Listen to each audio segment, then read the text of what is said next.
Okay, so your Chitmo greetings, yet I'll say everyone for joining in with us once again. We're dealing with this important topic. I want to bring up this image that we utilize for the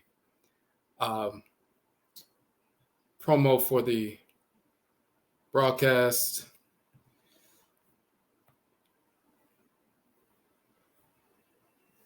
Okay. So for those who are unfamiliar, my name is Odwirafo Kwesi Radnahambata Akan, Odwirafo of Akwamumana Maruka, Atifimudi Akwamu Nation in North America within Ojiraman, the purified nation, AFURAKANI, AFURAITKAIT, meaning African Black people in the Western Hemisphere. So what we want to talk about tonight, and some of you have been on over the past few weeks where we've been going live on YouTube, dealing with a number of different topics. Tonight we want to focus on AFURAKA, AFURAITKAIT, the masculine and feminine name for origin, original name for Africa and so forth, and talking about our SPIRI-GENETIC identity as AFURAKANI, AFURAITKAIT, meaning African people, Black people, and so forth. So you see this, the imagery that we use. On the right, you see the female divinity Rait, who is the creatress of the universe. You'll see on the left, the male divinity Ra, who is the creator of the universe, and the Creator and Creatress function together as one divine whole, the great spirit of the Supreme Being. The Supreme Being is Amen and Amenet. We're going to get into that. One of the titles of Ra is Afu-Ra. One of the titles of Rait is Afu-Rait. And when we look in the language of ancient Khanid and Kemet, Nubian Egypt, you will see that Ka, as well as Kait, the masculine and feminine terms for soul or divine consciousness, but they're also the masculine and feminine terms for a high land, a land above the surface of the water. So AFURAKA, AFURAITKAIT, the land Ka of Afura, the land of the Creator, the land Kait of Afurait, land of the Creatress. So we are the first to give the proper etymology and cosmology of the term Africa in our book, AFURAKA, AFURAITKAIT, the origin of the term Africa. So that's what we are going to examine tonight.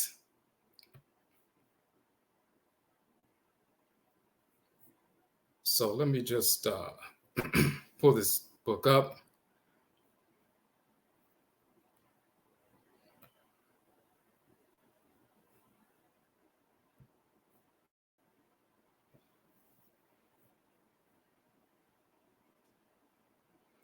Okay, so, but before we get on that,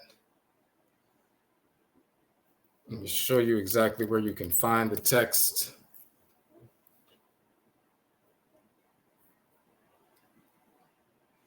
So this is the Nhoma page on our website.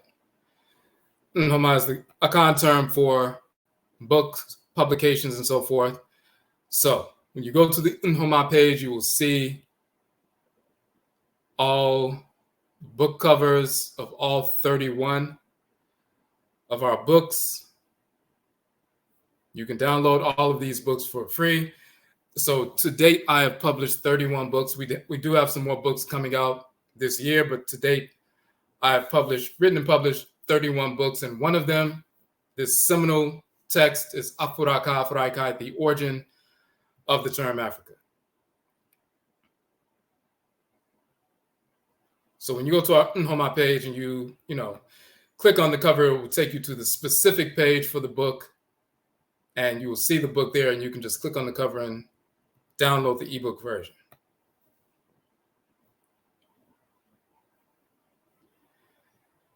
And I will put this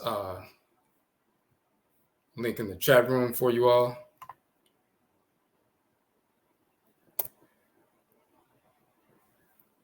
So that's the link to the book itself. And then this is the link to the Nhoma page where you can download all 31 of our books.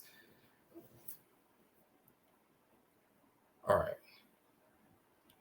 So when we first published this book, we published the book. Initially, it was a series of articles on the origin of the term Africa and so forth. We published that series back in 13,007 into 13,008, so-called 2007 into 2008. That was the publication aspect of it. But we first began to publish in the context of our first audio book that we also committed to writing as well, in the Kukutuntum, the Ancestral Jurisdiction. And we released that in 13,002, so-called 2002. So it's been 22 years when we first put out this detailed information about the etymological origin of the term Africa, AFURAKA, AFURAITKAIT, as well as the cosmology that undergirds the term. But when we published it and put some details, with the images from ancient Kemet and so forth, in the context of a publication, it was a series of articles. And then we combined those articles into this volume. We went 1 through 4, and this is what the book is. But we've been teaching this for over 20 years. First evidence in the book Kukutuntum, the Ancestral Jurisdiction. So,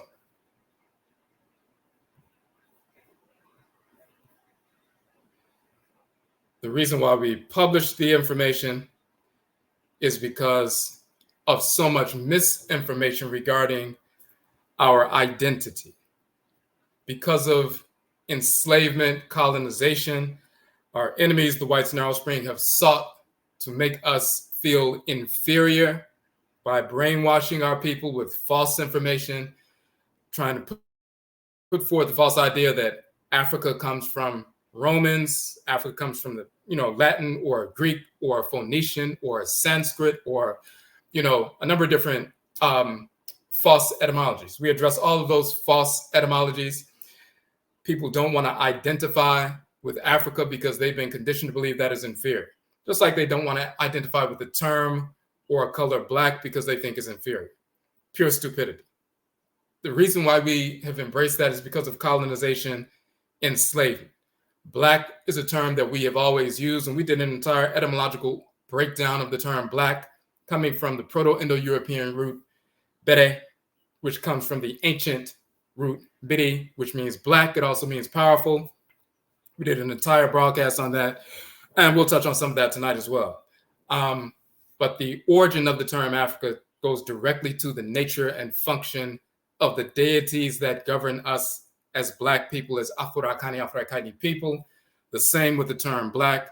Because we've been colonized, enslaved mentally, you have a number of organizations who put forward idiotic ideas, false notions that Black means death, like the foolish Moorish doctrine, which is pure stupidity, has no basis in reality. It's only based in self-hatred. When people put forward false notions that Africa comes from the Roman general Scipio Africanus, totally false. We're going to disprove that. When you have individuals saying that we never called ourselves African, we never called ourselves Black, pure stupidity. It's always based on self-hatred. When you hate your skin color, you hate your features, you hate the texture of your hair and so forth, you hate your identity because you've been enslaved mentally and spiritually, colonized mentally and spiritually, you will put forward and embrace these mentally ill ideas because you're suffering from mental illness. No different than someone we're getting on our knees praying to a fictional cartoon character deity who never existed, Jesus, Yeshua, praying to a white male who never existed, praying to a white male thinking that's a deity. That's an expression of mental illness that's been cultivated within us in a negative capacity by our enemies. When we wake up from that, of course, we reject that foolishness. White has never been superior. Of course, it's inferior. We don't pray to fictional cartoon character deities like Jesus, Yeshua, Allah, Yahweh, Brahman, Buddha. These are all fictional characters who never existed in any form or of any race whatsoever. In our Kukutuntum, the Ancestral Jurisdiction, we address all of those fictional characters and how they were manufactured. Muhammad, Abraham, Isaac, Ishmael, Solomon, Sheba, Menelik, David, Aaron, Moses, all of these fictional characters, Yahweh, Allah, Buddha, Yeshua, Jesus, Yeshua ben Pandera, all of these fictional cartoon characters we address in our book, The Kukutuntum, the Ancestral Jurisdiction. We'll touch on some of those a little bit later as well. But we want to get to the root, the etymological root, the origin of our identity, biologically, but also spiritually, our SPIRI-GENETIC identity specifically for Black people. So this is why we wrote the book. Now, we start off immediately with an image from one of the papyri in ancient Kemet showing the name AFURAKA spelled out in the papyri. Many individuals who were enslaved mentally and believed what the whites and their offspring had to say, they would try to say, well, you can't find Africa anywhere in any ancient text. And we show the ancient text on the front cover. We also show the variation of that from the Temple of Philae in ancient Kemet, AFURAKA, and we go into detail about that. So that's directly from the Temple of Philae. This is from one of the papyri. And this, of course, is the continent right side up with the south at the top and north at the bottom. It's Europeans who decided to take the globe and say that north is the top and south is the bottom. But in reality, south is at the top, north is at the bottom, and that's proven in the language of Kemet when you have the term for west, Amentet, is also the term for right, the direction right. And the term for east, Aptet, is also the term for left, the direction left. The only way right can also be west is if you're facing south. If you're facing south and you point to your right, you're also pointing west. And if you point to your left, you're also pointing east. If you're facing north, then it's reverse. But if you're facing south, west, Amentet, is also the direction right, Amentet. And east, Aptet, is also the direction left, Aptet. That's one of the proofs that south was always the way that we got our bearings. So south is at the top of the compass, north is at the bottom. And even linguistically, south, the south land is the first land, the foremost land, the land of the beginning, the front land, and so forth, as defined in our ancestral languages. So this is why we have the continent right side up. Now,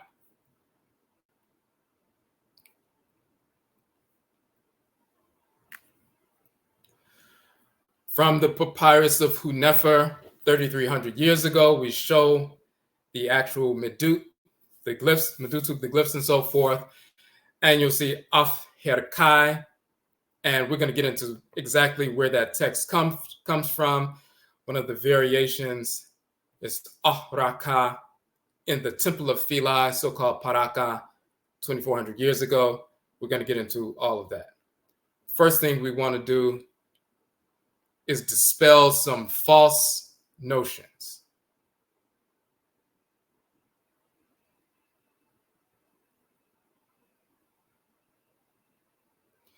We want to get rid of these false etymologies first that are put forward by misinformed individuals that initially were put forward by the whites and their offspring. So,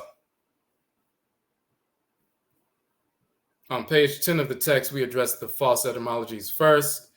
The idea that the Romans, Greeks, Arabs, Hindus, or any of the whites and their offspring created the name Africa is absolutely inaccurate. Moreover, the land was not named after Scipio Africanus nor Leo Africanus.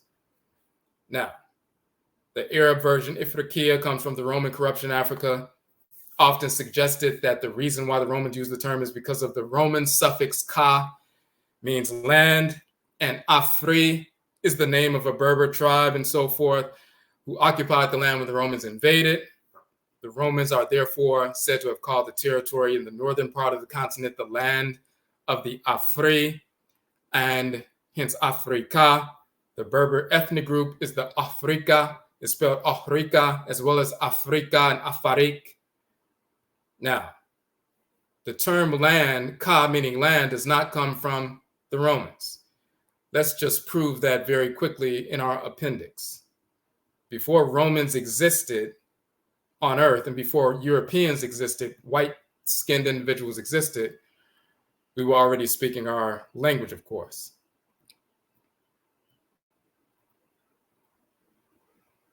From the hieroglyphic dictionary, you will see that the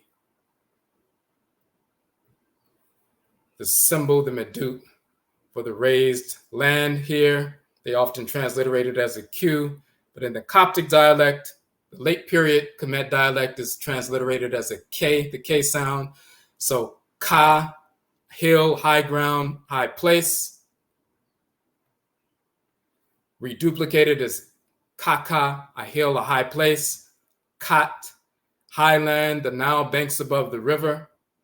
In the Coptic dialect, Copt, Kai, that is the high land, the hill or highland or raised land. The Coptic dialect of the language of ancient Kemet is the late period dialect that came into usage about 2,000 years ago at the end of the dynasties of Kemet. That's the version of the language that was being spoken at the time. And so you'll have the ancient spellings, but in this dictionary, you'll find the Coptic dialectical variant of the term as well. And that gives you the vocalization as well. So Kat, highland, land above the banks of the river. Kait, feminine. So you have Ka, masculine, Kait, feminine. The T feminizes nouns in the language of Kemet. So Ka means land, Kait, feminine. Ra is the creator, Rait is the creatress. Amen is the great supreme being, masculine side. Aminet is the great mother. That was retained in the English language. So the diminutive or the feminine in the English language is et. So you have Shan, masculine, Shanet, feminine. John, masculine, Janet, feminine. Cigar, which is masculine, cigarette, is a diminutive, a smaller, that's feminine and so forth. But that et, or the T or the et, being feminine or the diminutive, that comes from the language of ancient Kemet, and it's throughout the language. So Ka is hill, a high ground, high place above the banks of the river. Kait is the feminine, the land above the surface of the Nile. And then the Coptic dialectical variants, Kai, Koi, and so forth.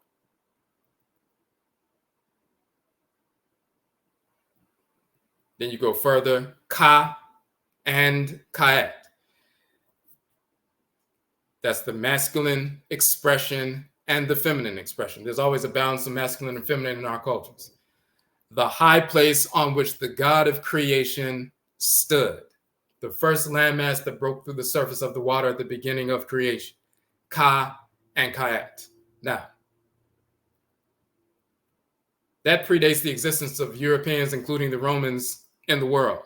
So the Romans using Ika, meaning land, that doesn't come from their language. It comes from the Medutu, which they could not read. This was written in the Medutu over 4,400 years ago, before there was a such place as Rome, before there was a such place as Italy, before there was a such place as quote unquote ancient Greece. So before the Hinduism came into existence, we were already utilizing this term. So we show the Coptic dialectal variant is Kai. Now, you'll find that same variant in AFURAKA in the papyrus of Hunefer describing the first raised land. But before we get to that, we just wanted to prove that when they say the Roman term Ika, meaning land, it's not a Roman term. So when you hear them arrogate these terms to themselves, they're simply stealing terms from our language and calling them European or Proto-Indo-European or Roman or Latin or Sanskrit and so forth. But they're trying to steal the language and in essence trying to steal our heritage. Now, we talked about the Afrika people, the Berbers and so forth. Let's just show an image of them. Afrika, we're going to get into the etymology of that. Just so you can see an image of these ancient Berber people.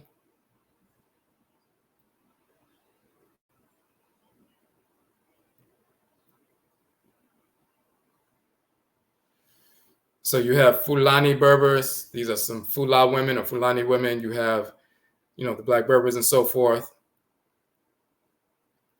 You have the Tuareg Berber people living in northern AFURAKA right now, where they've been living for the past 10,000 plus years and so forth.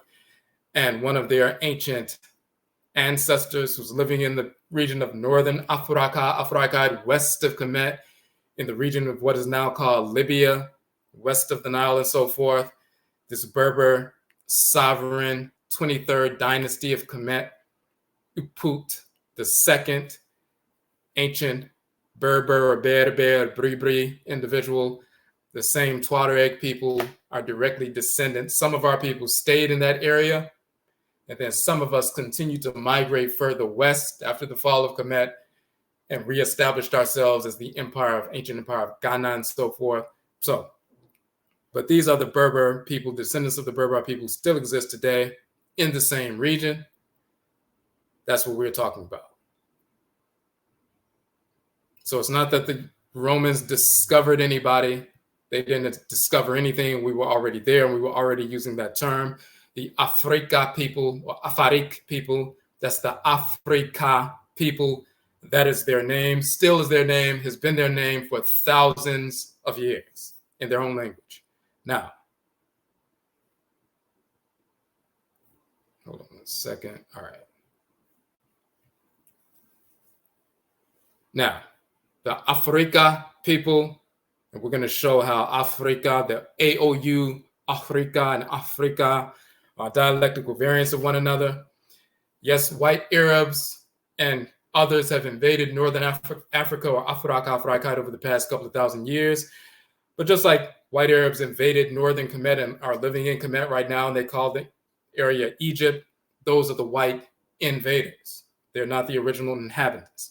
Just like the Dutch invaded South AFURAKA, AFURAITKAIT, South Africa, and so forth, and you have the Dutch, and they were in control for a while. But the original people, like the Xhosa and the Zulu people, are the original people. So the Dutch who invaded a few hundred years ago, of course, are not the originals.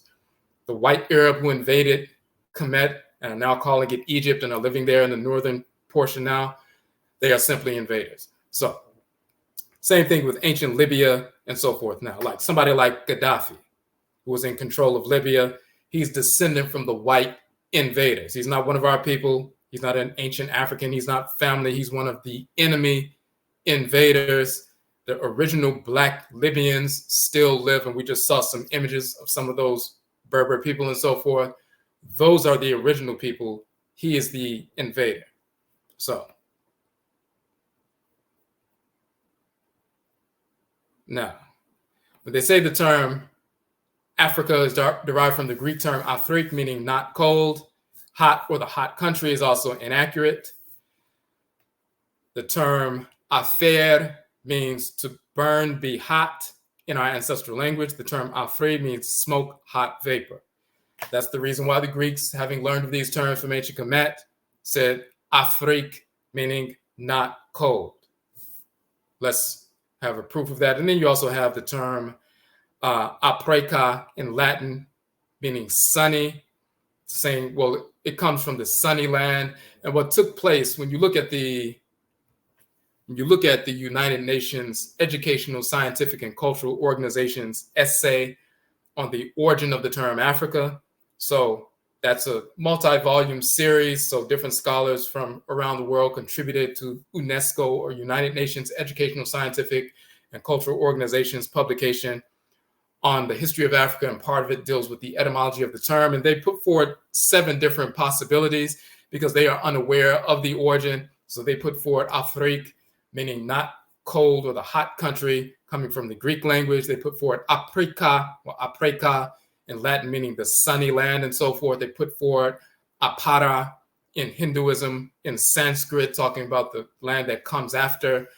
They put forward Farika in Phoenician, talking about the land of fruit and so forth. They put forward all these different possible etymologies, and we show that every one of them is inaccurate, and all of them are actually taken from terms from ancient Kemet. So they said Greek Afrik, meaning not cold, meaning the hot land. Apreka, the sunny land. Let's go to our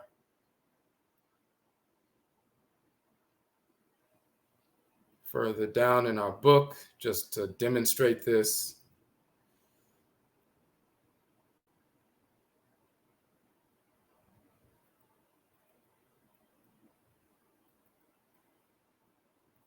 So let's look at it.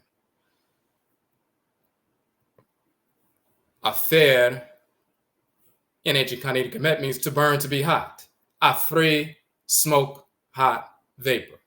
So when they said Afrique, meaning not cold, meaning the hot country, they're saying, well, that's the origin of the term Africa. It came from some Greeks who said it's the hot country. Instead of looking into our ancestral language, they would rather just assign it to the white invaders. But Afrique or Afrique comes from afer and afre, smoke, hot, vapor, to burn, be hot, and so forth.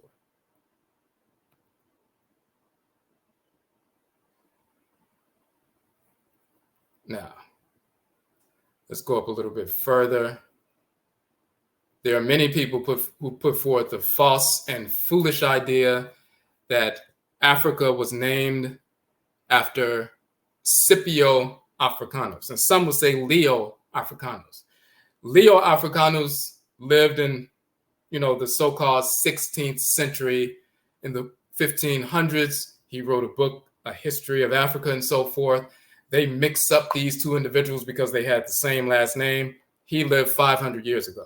So obviously the continent wasn't named after him. So Leo Africanus lived 500 years ago, but Scipio Africanus lived a couple of thousand years ago.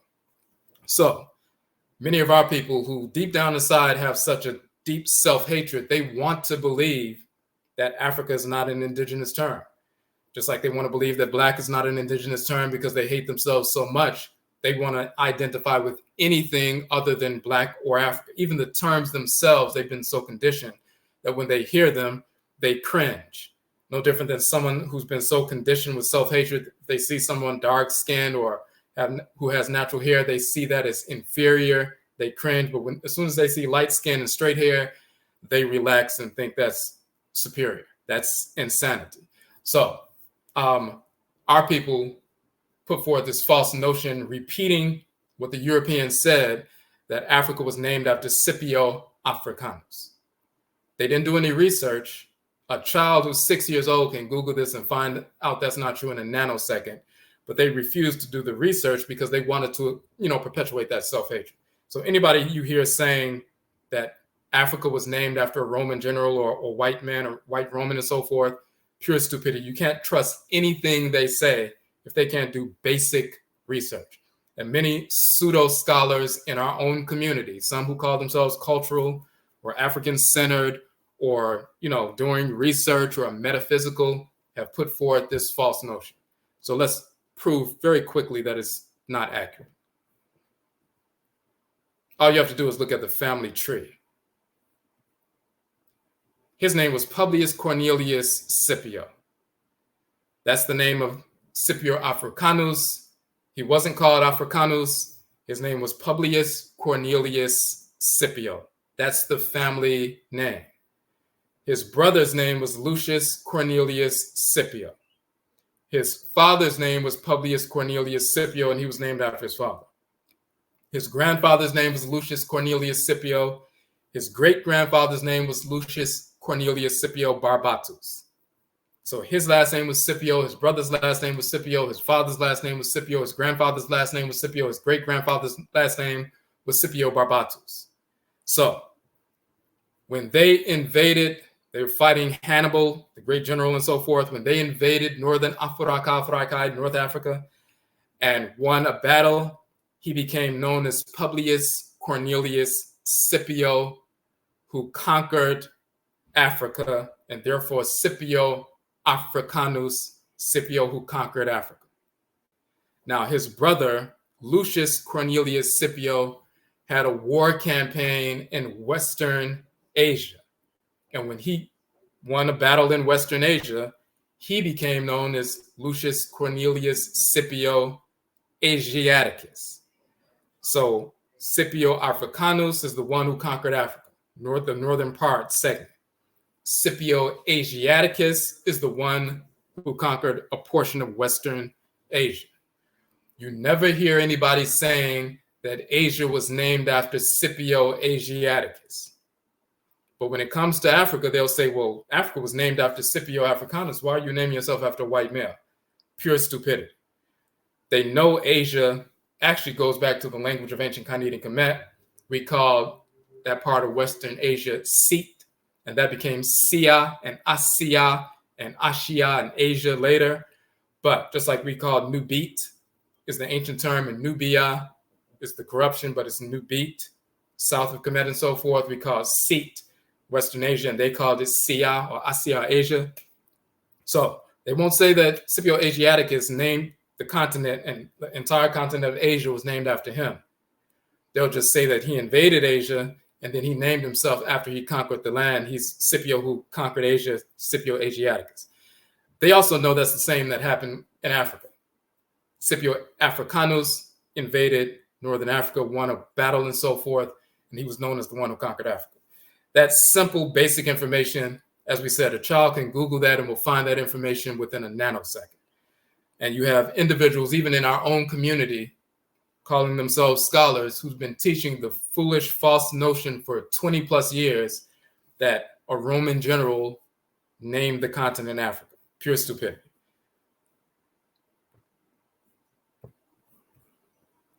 So we dispel of that notion.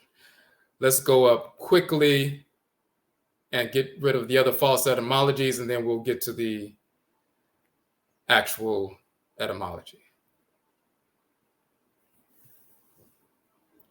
So they'll talk about Latin, the land of the sun, Afrika, the sunny land, and so forth. When you look in the language of Kemet, Ra is the divinity who's the creator of the universe, as we're going to see, and Rait is the creatress. They operate through the Aten. The word Aten is the word for sun. Aten, masculine. Atenit is feminine. But the whites and offspring assumed that Ra is the sun god and Rait is the sun goddess. So they started saying that. One of the titles of Ra is Pa, Ra, or Para, Para, which means the god Ra. Pa is a definite article in the language of Kemet. And you learn that when we have a couple of courses, parts 1 and 2, to learn to read and write the Meditation, the language of ancient Kemet, the hieroglyphs, and so forth. But you'll see that Pa is the definite article on the masculine side, Para, meaning the, Ra, the creator, and so forth. On the feminine side, Ta is the definite article. So Ta, Rait, means the goddess Rait, and so forth. But here we have Para. In Coptic, it becomes Para or Pre, and also Fre.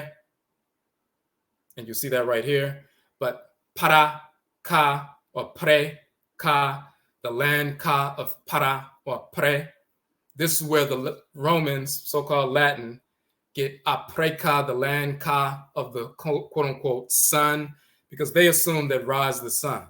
And in reality, Ra's energy penetrates the sun, the Aten, and utilizes the Aten, the sun, to transmit his spiritual energy, just like the energy of Rait, the creatress, utilizes the sun to transmit her spiritual energy. And just so you can see that image of what we're talking about, the image for this broadcast, you will see Rait. She has the Atenet, the sun, as a headdress. And Ra, the creator, has the Aten, the sun, on his crown as a headdress. So there's a difference between Aten and Atenit, the sun, masculine and feminine, and the spiritual forces that animate and illuminate the Aten, the Atenit, the sun, that is Ra and Rait. So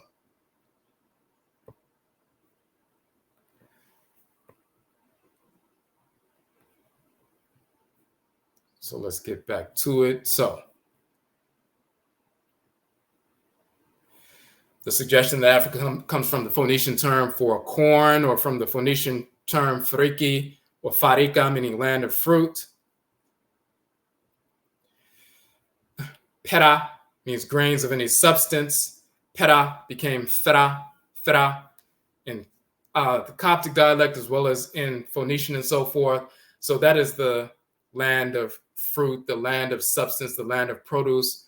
Pera became fera, and Feraka or Farika, the land Ka of Fari or Pari or Peri, and so forth. That's the land of fruit. That term Parika is a corruption of Farika is a corruption of Parika, the land Ka of Pari, grains of any substance, produce, and so forth. So it's not even a Phoenician term. Farika is not a Phoenician word. It comes directly from Pari in ancient Kemet.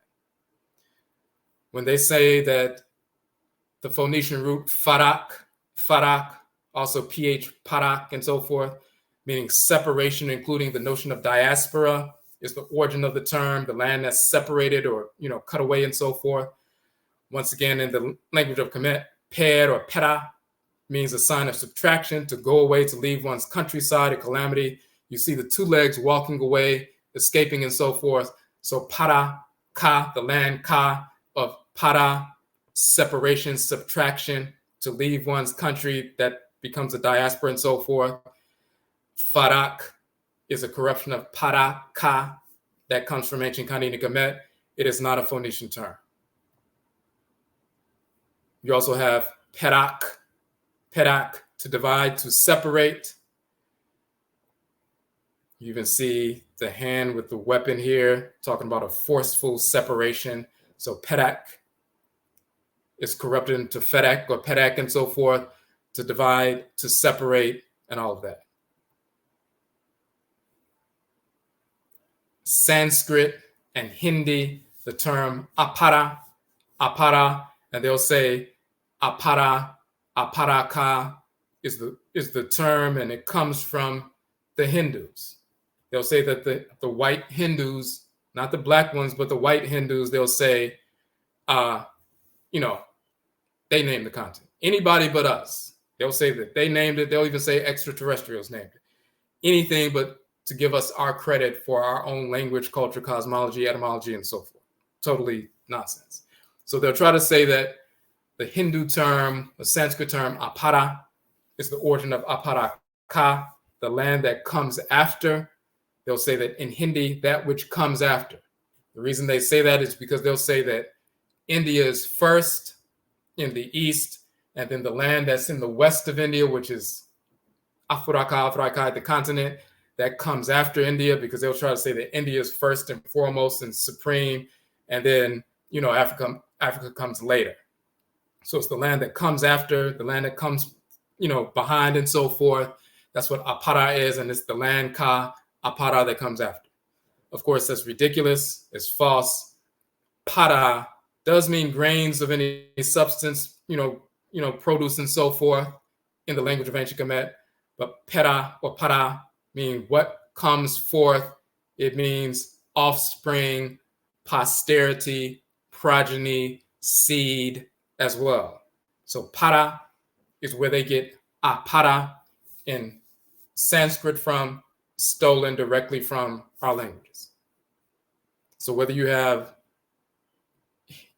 Sanskrit, Latin, Greek, Phoenician, every one of these terms that they say is, or Scipio Africanus and so forth, every one of these false etymologies they put forward as the origin of the name from these different, countries and so forth and languages, all of them are false, number one.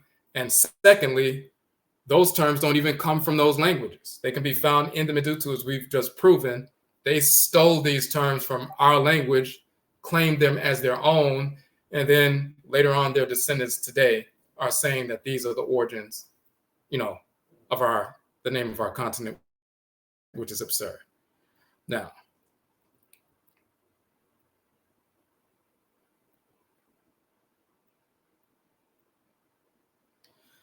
so let's get to the important part.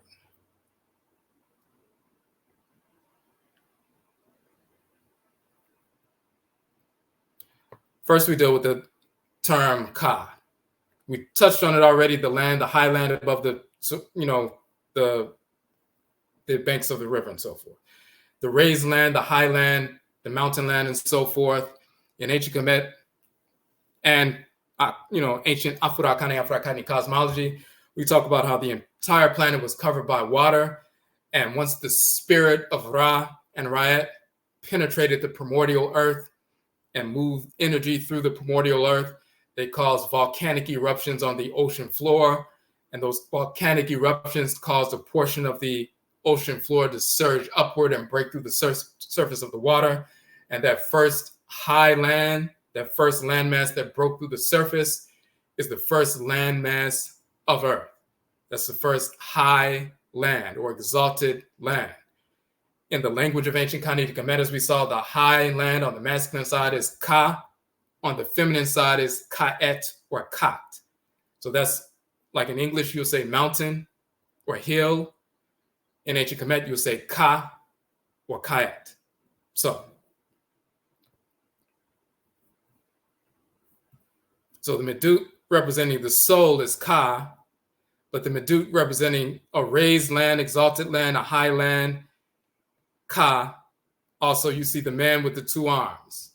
Now, we show that's important. You see these two hands. So the word for soul, which we'll see is soul, divine consciousness, is Ka. But the same sounding word Ka is also the body of a man, and he has his two arms up. It's the exalted or the high land, the land above the surface of the water.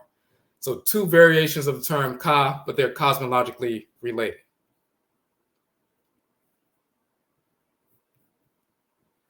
Now, we even show that in the Akan language of Ghana and Ivory Coast, Ka or Koko is a hill or a raised land. That's the Kaka of ancient Kemet. In the Yoruba language of Nigeria, Oke is defined as a mountain or a hill. This is the Ke or Ki, another variation in ancient Kemet of the same term and so forth. So Ka, Koko, Oke, Kemet, Akan, Yoruba, all referencing a raised land. There's an Oke Ara in the Yoruba language, which is defined as the hill, the Oke upon which the Orisha, the deities, first descended to create the world. So they have different kinds of Oke, different mountains or highlands, but the Oke Ara is the specific Oke, the specific highland upon which the Orisha, the goddesses and gods, the deities first descended at the beginning of the world to create the world. If you recall, in our appendix, there was a specific Ka, which in Yoruba they would say Oke, Ka, Kait, the high place on which the God of creation stood. So the specific highland, Ka or Kat, or Kait, which became Oke in Yoruba, or Kaka, a highland, Koko in Akan, the land upon which the divinity first settled at the creation of the world. So that's important. So we show that cross-cultural, continuity of culture from thousands of years ago to this very day. Now, hold on a second.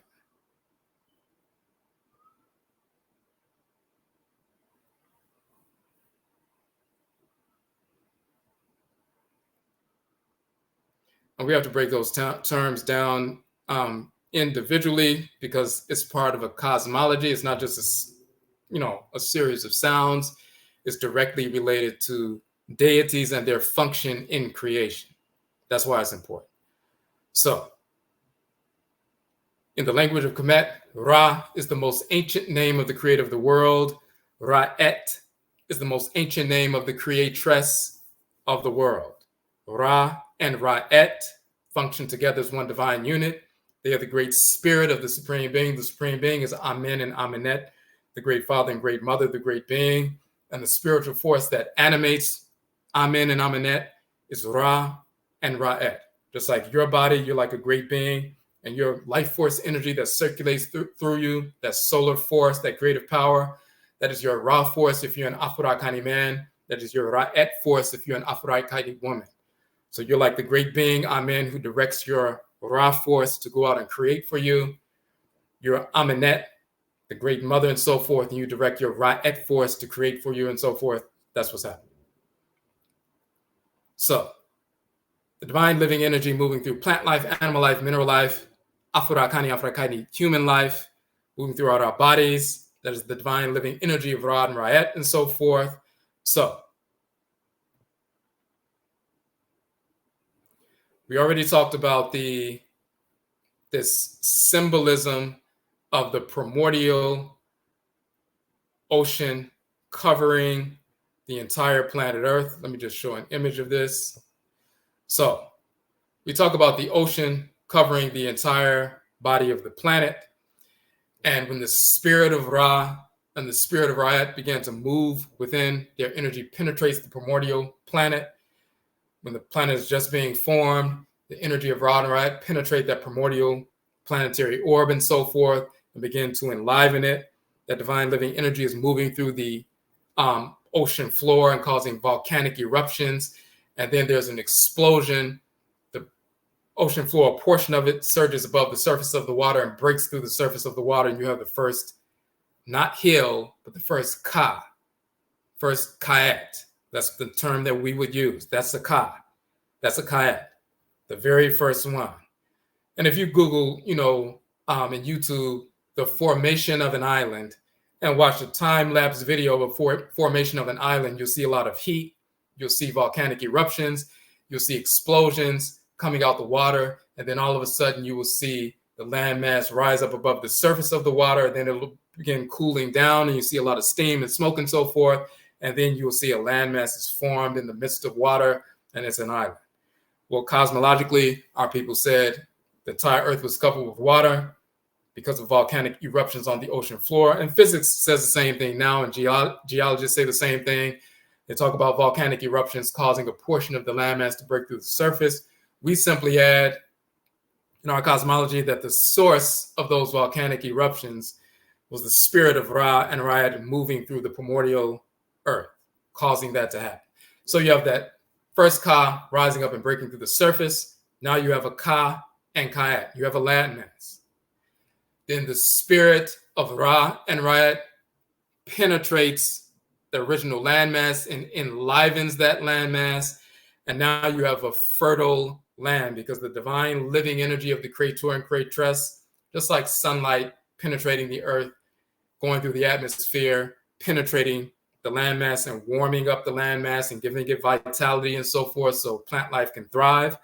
The spirit of Ra and Rait penetrating the primordial landmass, enlivening it for the very first time and so forth. That's where the life comes from. Now, and that's just an image of that first, landmass.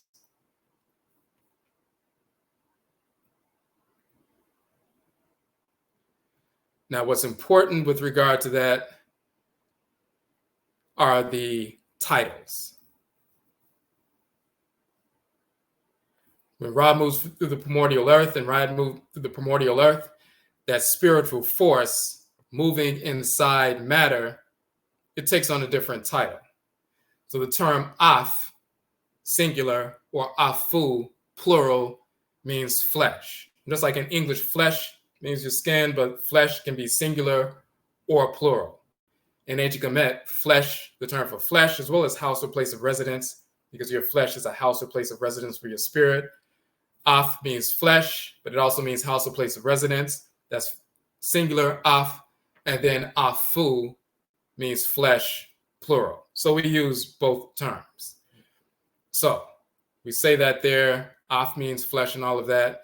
You'll find that your flesh is a place of residence for your spirit. In Akan, Ofi or Ofie means house or place of residence. In Yoruba, Afin is a palace, which is a place of residence.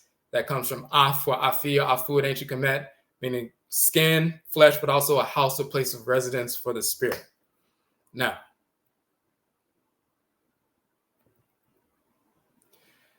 Ra is shown in the form of a falcon-headed divinity sitting in the boat of the Aten, the sun. This is the Aten, the sun, and this is the spiritual force, Ra, whose energy will illuminate and penetrate the sun. When the sun rises in the east, sails across the sky, and sets in the west, they symbolize that as the solar disk sitting in a boat and sailing across the blue, watery substance of the sky for the 12 hours of the day. Sunrise, the boat sails across the sky and sets in the west. And Ra takes the form of a falcon, an avian animal, an animal that flies across the sky, sets in the west. So he's Ra. Now, when the sun sets in the west and goes into the quote-unquote underworld, now you have Ra in the underworld. He's inside of a canopy, And that is when they change boats, gets out of the solar boat, the day boat, and gets into the night boat, the septet boat, and so forth. And then they sail in the 12 hours of the night. So the cosmology talks about how the sun is in the underworld, sailing from the west to the east in the underworld where the spirits are and so forth, bringing illumination to the underworld and vitality to the underworld for the 12 hours of the night.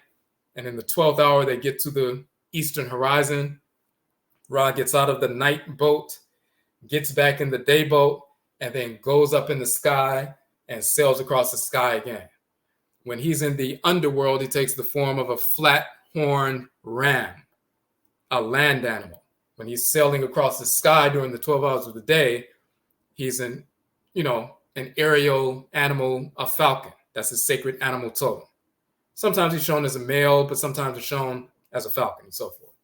But when in the underworld and moving through the earth and so forth, he takes the form of a flat-horned ram divinity with a solar disk in between the flat horns and so forth, a land animal. And he's not just called Ra, he's called Afu-Ra. Ra moving inside the landmass.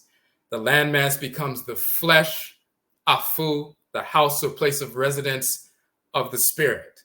So Afu-Ra is Ra in the Afu, Ra in the flesh. When you take in a deep breath, you have air outside of the, outside of you.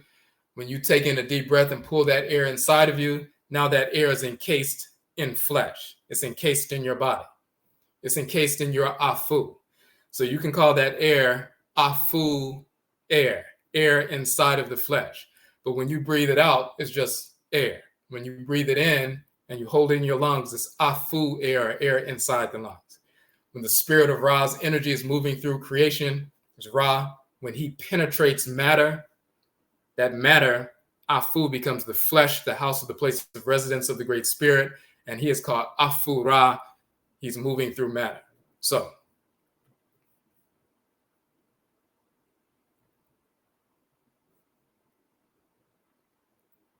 that's the imagery there, and that's a drawing and so forth.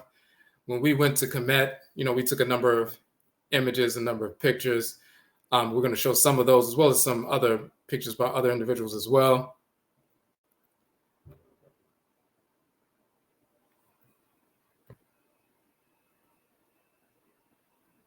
So you just saw that image, a drawing.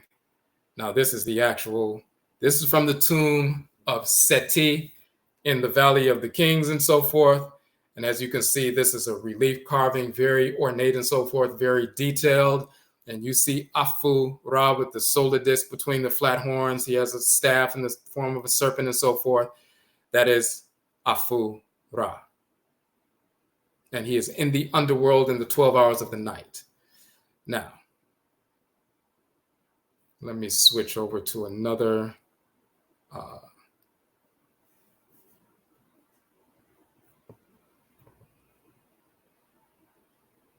That's one image of him.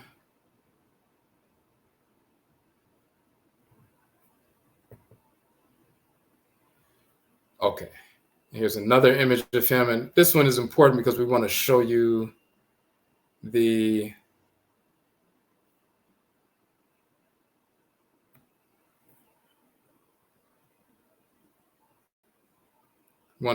spelling. So he's in his canopy, in his pavilion rather. And you see the reed right here, which is the A, the horned viper, which is the F, and then the little determinative symbol of skin or flesh. So that's Af. So that's the singular. Sometimes it is written as Afu, the plural, but he's shown as Af. Sometimes it's written as Af, sometimes Afra, and so forth. But you'll see that spelling right there. Now, I want to show you another variation of that from within the same tomb and so forth.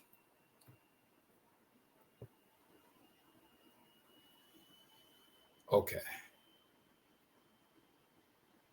Now here's another variation.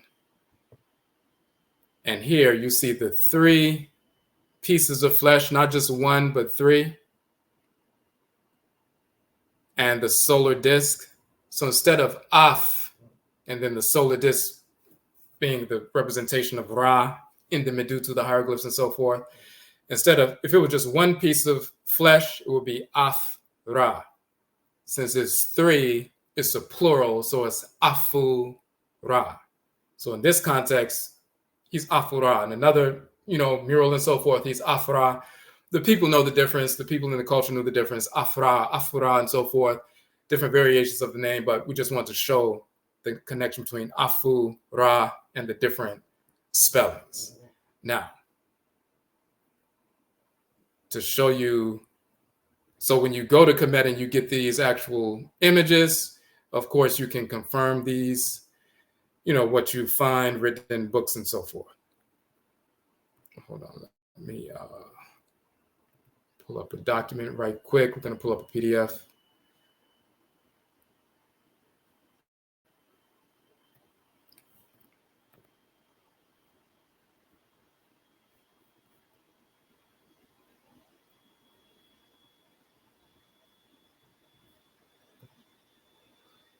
Okay.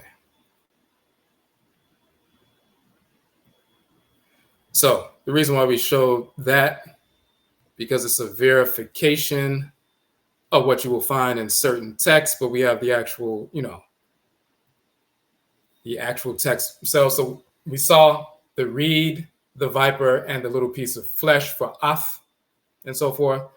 We just showed that in the actual mural. And here, when you look in hieroglyphic dictionaries, the reed, which is the A sound, the horned viper, which is the F sound, Af, and the piece of flesh is a determinative symbol that's not vocalized, but it's referencing what Af means. So this, in this context, Af means flesh. But then you have the plural. You have Af and Afu, and you have three pieces of flesh. So instead of Af, it's Afu. Just like in English, the letter S is the plural. In ancient Kemet, the U sound, sometimes written as a U, sometimes written as a W, but the U sound is the plural. So Af, singular flesh, Afu, plural flesh.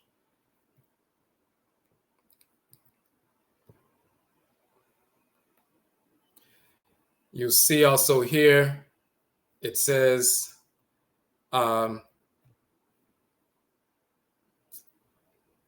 is opposite of the sun god in his boat, who is called flesh of Ra. And here you see the three pieces of flesh and the solar disk. The three pieces of flesh and the solar disk, meaning Afu, Ra. Now let's go back to that image of the three pieces that we just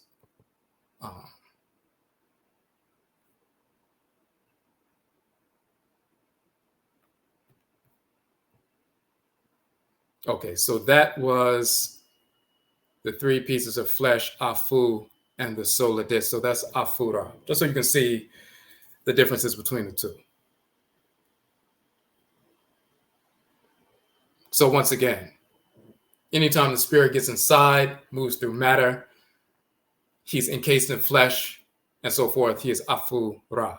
And the same is true with AFURAIT.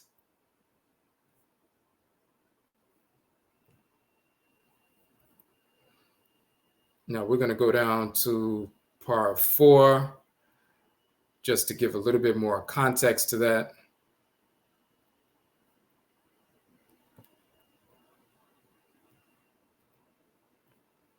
Now, we just said off, flesh, and island, and so forth. We said the interchangeability of U, W, and F is found. A poignant example in ancient Kemet. So you have flesh, meat, joint, member, off, flesh, meat, body, carcass. But then you also have limbs, member, flesh. So a dialectical variant, we see this in the language of ancient Kemet. In the Akan language, we saw with the Afrika people, Afrika, and also Ohrika, the OU, Ohrika. There's a dialectical variant when you have the V, the W, the U, and so forth, Afrika and Ohrika. AU and AF or AV are interchangeable. You'll see that amongst the Ewe people in Ghana and Togo, EWE, the Ewe people, they'll say Ewe or Ewe. the V and W interchange, the V sound and the W sound, Ewe and Ewe. You'll see Ovambo in Namibia and Owambo. You'll see Orika, the Orika and the Ofrika and so forth. That's the interchange. But you see it in ancient Kemet, Af and Ah, both meaning flesh. And then you also have Afait, tent, camp, chamber. And you have Ah, which is an island, but Ah, a nest or a home. And we were just showing that Af means flesh, but Af means a sanctuary, a chamber, a place of residence. That's AF. But then you have AU. Ah means flesh, but Ah also means a nest or a home. So there are dialectical variants in the language.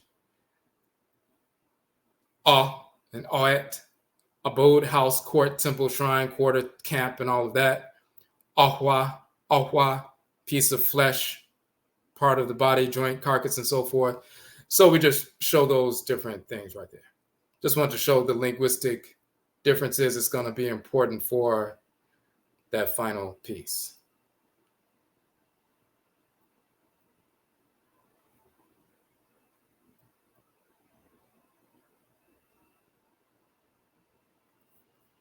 So we know that Afura, moving through the primordial landmass, when Ra moves through matter, he becomes Afura. When his spirit moved through that first landmass, that first Ka, that landmass, that highland that broke through the surface of the water became known as the Ka of Afura, the land Ka of Afura, the land Ka of the Creator, AFURAKA. It's phonetically sound, it's cosmologically sound. And on the feminine side, it's AFURAITKAIT, AFURAITKAIT, the land Kait of AFURAIT, the Creatress. So this is the origin cosmologically and etymologically of Africa. Now,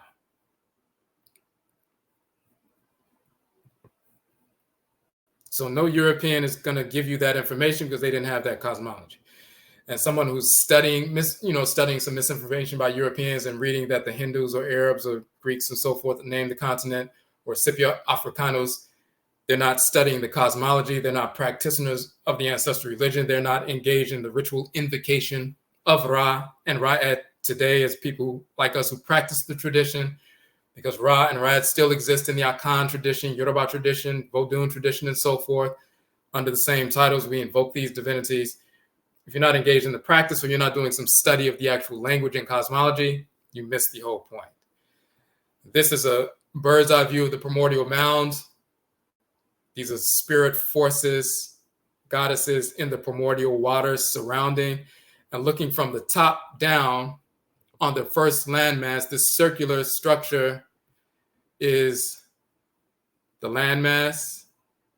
There are 8 primordial divinities working the landmass. These are spirits, but you're looking at the primordial landmass in a circular form, the water surrounding the primordial landmass and the female divinities, spirits in that primordial water. So they're looking on top of the landmass from a bird's eye view. And they're showing that the solar disk moved from one side to the other side of the landmass and then eventually showed up on the mountains that showed up on the landmass of the first sunrise in the true story or history of creation. So that's like Ra and Rait moving through the primordial mound that just broke through the surface of the water. Hold on a second.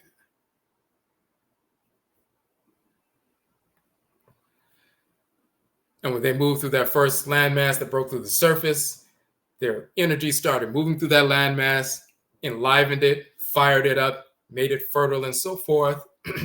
And it became a fertilized landmass. That's an ancient cosmological, symbol from one of the papyri in ancient Kemet. But that fertilization is important because then we show the comparison of a fertilized ovum. And you see the comparison here.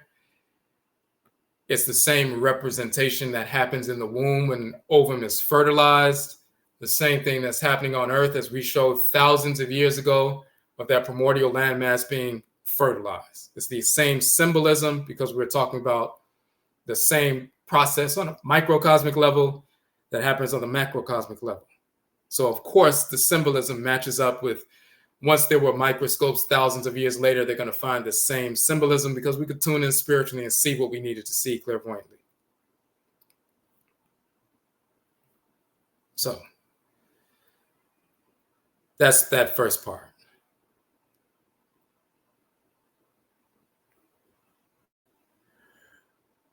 Now we get into so that's linguistically, you have the proper information.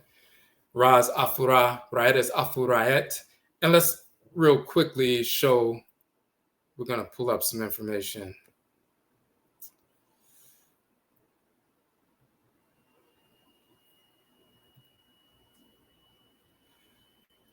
And this is important because we want to, you want to have primary sources.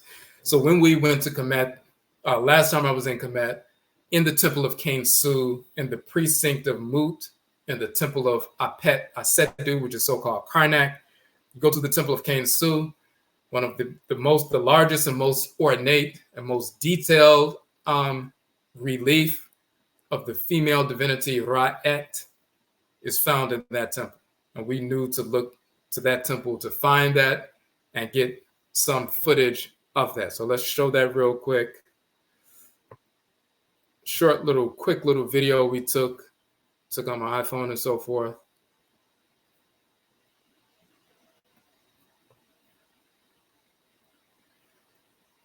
So most people didn't even know Ra'et existed. We've been talking about Ra, the Creator, and Ra'et, the Creatress, for over 20 years, and it's been in our publications since we first published the Kuku Tuntun 22 years ago and so forth. And you find images of Ra throughout ancient Kemet if you know where to look. But you have people going back and forth to Kemet, and they'll stand in front of reliefs of Ra and say, this is the creator of the universe, and they'll keep going. And Ra'et is right there on the other column, and they don't even know to look for her. They don't even know she exists.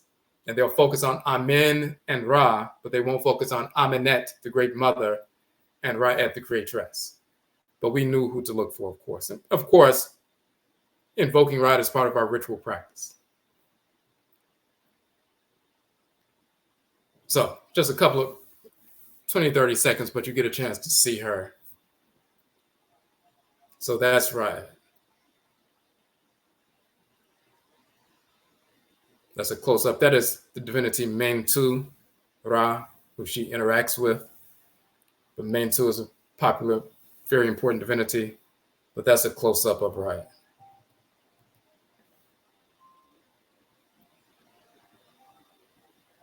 That particular temple was closed for renovation. It's been closed for a number of years and so forth, but we were able to gain access to it and, get that important footage so we can bring that back to our people.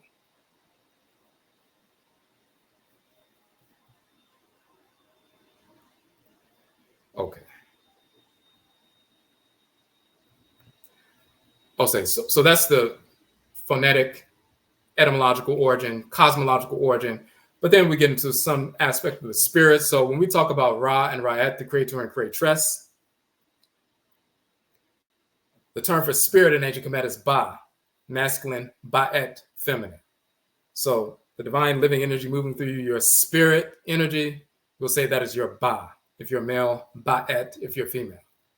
The solar energy surging through your spirit body and your physical body, that golden solar light and so forth, energy, that is your Ba'et, that's your spirit. And then the soul, the divine consciousness, is called the Ka. For males, Ka'et or Kat for females.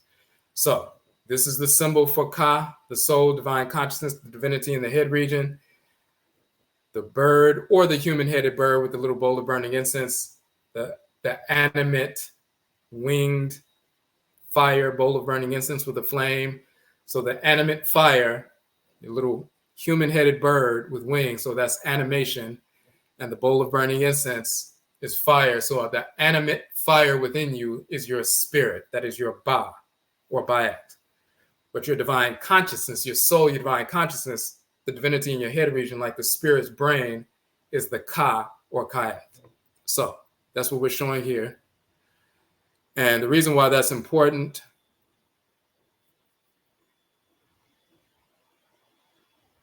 hold on a second. All right.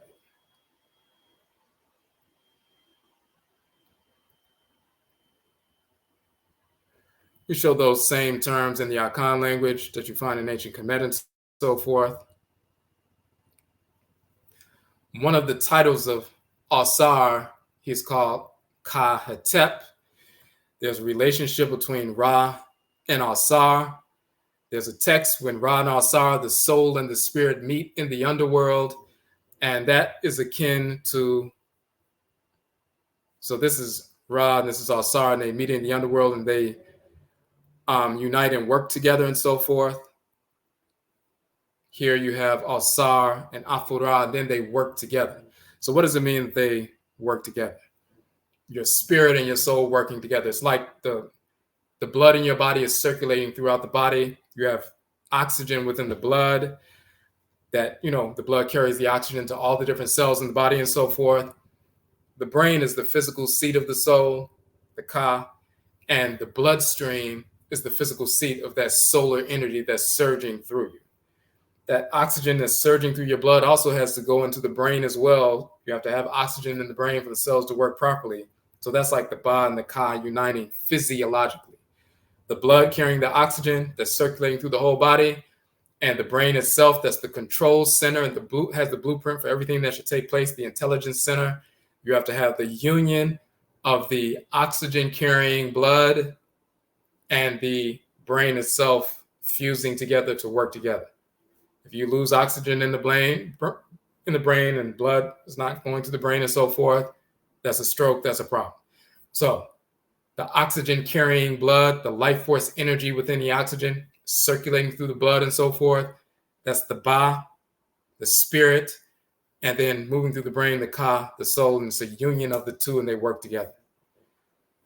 Asar is called Ka Hetep, the mummified figure and so forth. And then you have Afura. And when Asar is in the underworld, the spirit world, and the solar disk sets in the west and then moves through the 12 hours of the night, and then the sun energy is in the blackness where all the spirits are, and there's illumination brought to all the spirits that are in the underworld and so forth, illumination and power and vitality brought into the darkness to illuminate the darkness. Asar is the ruler of the spirit realm, the sovereign, along with Aset and so forth. So when Ra moves through and they unite and connect and so forth, that's the union of the Ba and the Ka, the spirit and the soul. And that bit of cosmology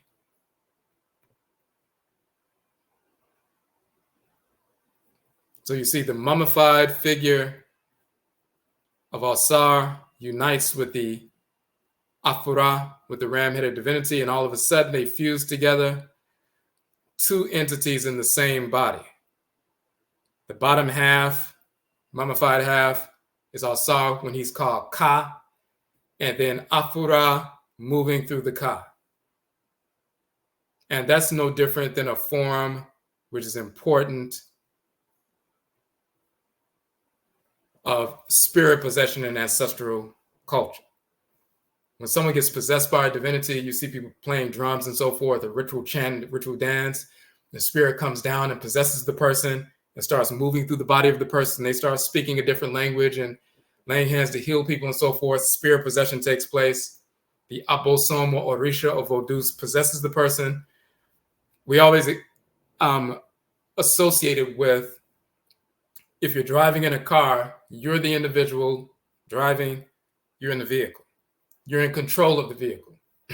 If you stop and allow a friend of yours to get in the car and get behind the wheel and you get in the back seat, now there are two individuals operating in the same vessel. However, you're in the back seat, so your friend is taking control of the vessel and is directing the vessel. You can see everything that's happening, but they're in control of the direction of the vessel. When they decide to leave and you get back in the front seat and take control of, the vessel and so forth, now it's just you in the vessel. Your spirit animates your physical body. When an ancestral spirit or a deity possesses, the spirit gets into the body, spirit possession happens. Now there are two entities in the vessel. That ancestral spirit or divinity, Abosom Orisha Vodu, takes control of the vessel. Your spirit takes the background, they take the foreground, and they're using your arms and legs and mouth and so forth to communicate with the people. So that ancestor or ancestress, that great-great-great-grandmother who transitioned, 20 years ago and so forth, she possesses and it's operating through the body, and she's touching people and communicating people and hugging people and so forth to reconnect. Same thing with the divinity. But at some point, her spirit leaves the body and your spirit takes the foreground once again, and it's just you inside the vessel. This is a representation of spirit possession when two spirits are working together in the same vessel. When Sa and Ra as Ka and Afura are working together as AFURAKA, cosmologically, that's the union of the Ba and the Ka. So there's a cosmological connotation for AFURAKA beyond just the original landmass of Earth. We're talking about when the spirit, the Ba, which is Ra as well as Rait, are working in harmony with the Ka, the soul, the divine consciousness. So as you're reading, when you read the book, and of course the book is a free download, you have a better understanding of all the things that we're talking about. So this is one of the reasons we're going through the book and so forth. So when you read it yourself, you'll understand what we're talking about. So you can understand that detail. Talk about the Jed pillar. You'll see the head above the Jed pillar. That's the same as the backbone and so forth. And that's important because you will see a representation of that. You'll see Al-Sar operating through the Jed pillar and the two arms of the Ka, and then the solar disk, which is Afura, moving through the Ka and so forth. So that's AFURAKA as well. Just different variations. We already showed this image of the primordial landmass, the solar disk, solar energy of Ra and Rait moving through the primordial landmass from a bird's eye view, and then the first sunrise. This particular papyrus, Nespaka Shuti papyrus, has the same representation, but instead of the solar disk touching the earth, Afura and Ka, they simply show it in a different way. They show the mummified bottom figure, and then Afura in the form of a winged beetle. That is Afura, Ka, and so forth, still showing the same cosmological connection. So we just want to point that out. The term Ka for soul is also in the same representation of the symbol for the two mountains that receive the solar disk and so forth. The Ka, mountain, Ka, soul, Afura operating through the solar disk, touching the Ka or the soul in the mountain, AFURAKA and so forth. So there are multiple, multi-tiered cosmological and metaphysical meanings for the term AFURAKA. One of the other terms, now we just showed, this is a drawing from inside of, in a book and so forth that was representing what we actually showed, the actual mural from Kemet a little bit earlier when we were showing Af. But you see the ram-headed divinity, Afura, in the night boat sailing through the 12 hours of the night. The book is called the Shat Mduat, the book of what is in the Duat, or the underworld of the spirit realm. Now, in the 12 hours of the night, every hour,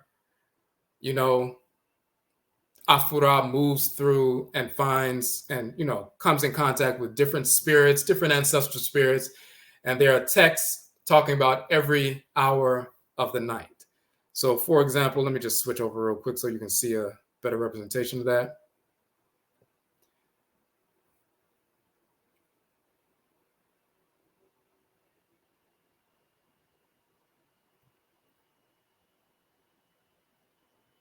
So here, once again, you see Afura, and he's moving through, he's in the boat, and he is moving through the 12 hours of the night. Now, let me see if I can. In fact, let me show a better one. I'll show you a different representation of the same cosmological principle, but it's a little bit tighter. Okay.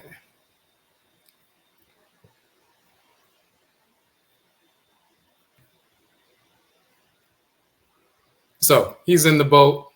Different deities are with him. He's sailing through the 12 hours of the night. And when you look at the text, in every hour, there's text there saying, this great divinity Afura has moved into this region of the Duat, and he's come in contact with these divinities, and these ritual incantations are said, and so and so. And every hour, there's a different set of ritual incantations. So when you get to the 12th hour of the night, that is the hour of dawn, right before the sunrise.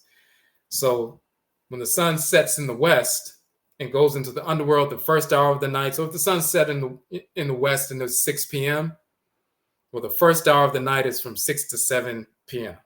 Then the second hour of the night is 7 to 8 p.m. The third hour of the night is 8 p.m. to 9. And then once you get to the 6th hour of the night, you're at midnight and so forth.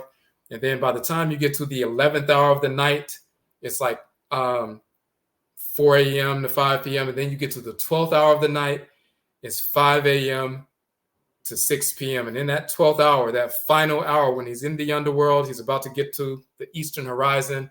He's going to get out of that boat, and he's going to get in the boat of the sun with the solar disk, and he's going to go up in the sky once again and turn into a falcon and so forth.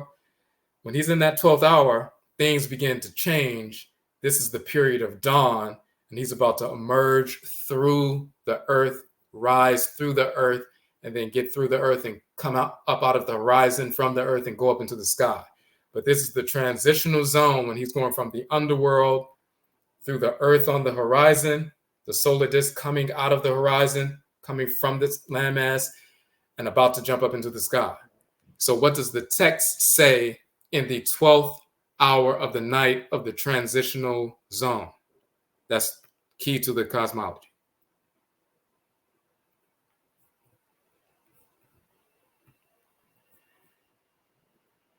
The journey of Afura in the 12th hour of the night reads, this great God in this picture, Afura, journeys along through this city by means of the faithful servants, the Amkyu, of this hidden image, the Ka of Ankh-Ntoru.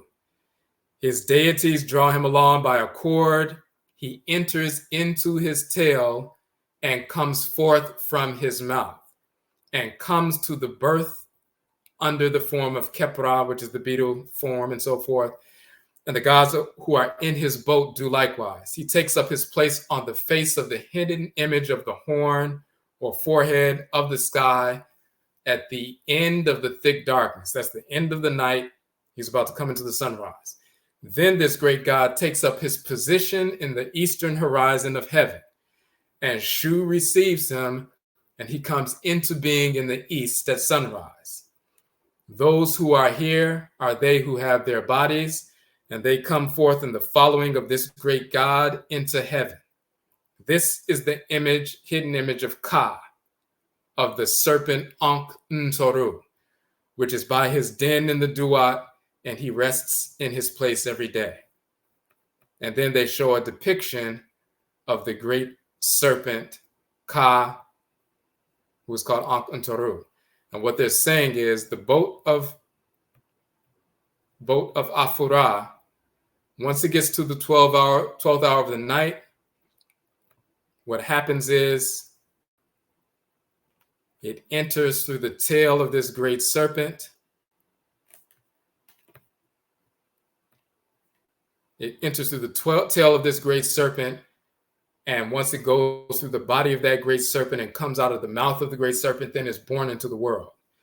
So Afura, his final passage in the 12th hour, he has to pass through the body of the great serpent, whose name is Ka. Afura moves inside of the Ka in order to be born through the earth. That is Afura Ka. And when he comes out of the mouth of the serpent, That is the solar disk rising from the earth itself. So that point of when the solar disk is coming out of the earth, not when it's up in the sky yet, but when it's moving out of the earth and you see the first portion of the sun rising above the horizon and so forth, is coming out of the landmass. That landmass at the 12th hour of the night is the open mouth of the serpent Ka, and Afura is moving through the Ka. So once again, we have a cosmological foundation for AFURAKA, talking about the landmass through which the creative spirit operates.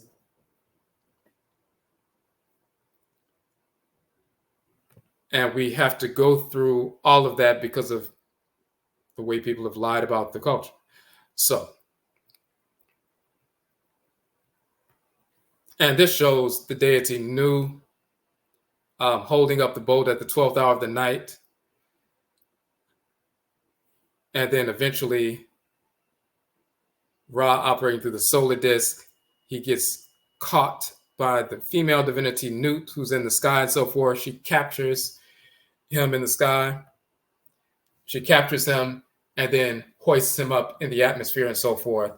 And that's what happens. That's what takes place. And just as an aside, this divinity, Nu, this is the primordial water in the underworld and so forth. And Nu is the spirit in the primordial water, the energetic force in the primordial water. His name is spelled N-U and also N-U-H.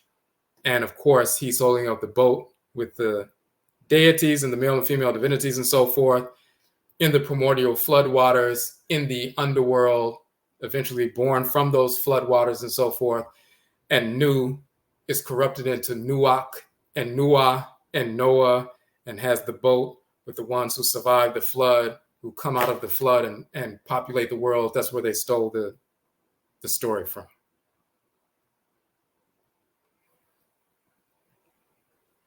All right. So we showed all of that. We also get into, some information with regard to the divinity Ptah, who's at the core of Earth and so forth. You can read through that in the text. We just wanted to focus on the AFURAKA part.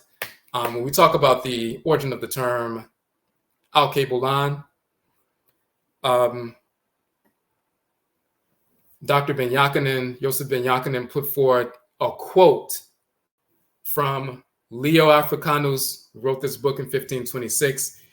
He's the one that said the Ethiopians and others call the land Al-Kebulan. That is not the original ancient term. It's actually an Arabic term. So, and we give the etymology of the term Al-Kebulan. And we're the first ones to do that and show where it actually comes from. So Al-Kebulan is not an ancient indigenous term for the continent. It's an Arabic corruption. So, and those who study language should have known just by the prefix al, which is a definite article in, Kanana and Northwest Semitic and so forth. They should have seen that. But Al-Kebulan, the prefix al, like in Arabic, al-Kitab, meaning the book, or al-Nur, meaning the light in Arabic. Al becomes el in Spanish, like el presidente, meaning the president, or el toro, meaning the bull, and so forth. So when we go back to our people who migrated from northern Kemet and migrated into the Near East and established ancient Kanana, which is later corrupted into Canaan and Palestine and so forth. In the Kanana tradition, Al is a title that comes from Ar or Ur in ancient Kemet and so forth. So Al is a title like Al-Gabal and so forth, the title of the creator. Alat is the title of the creatress and so forth. That comes from Ur and Urat, become Ul and Elat and Al and Alat and El and Elat in so-called Hebrew and so forth. But these are titles. Comes from the original title Ur, became Ul, and Urat became Ulat and so forth. This is where that comes from. So we go into the information. Ra, Ur, meaning Ra, the great one, becomes Ur, Ra. You have Amen, Ur, means Amen, the great. Heru, Ur, Heru, the great. Urt, Urat, Hekal, the great goddess of divine words, and so forth.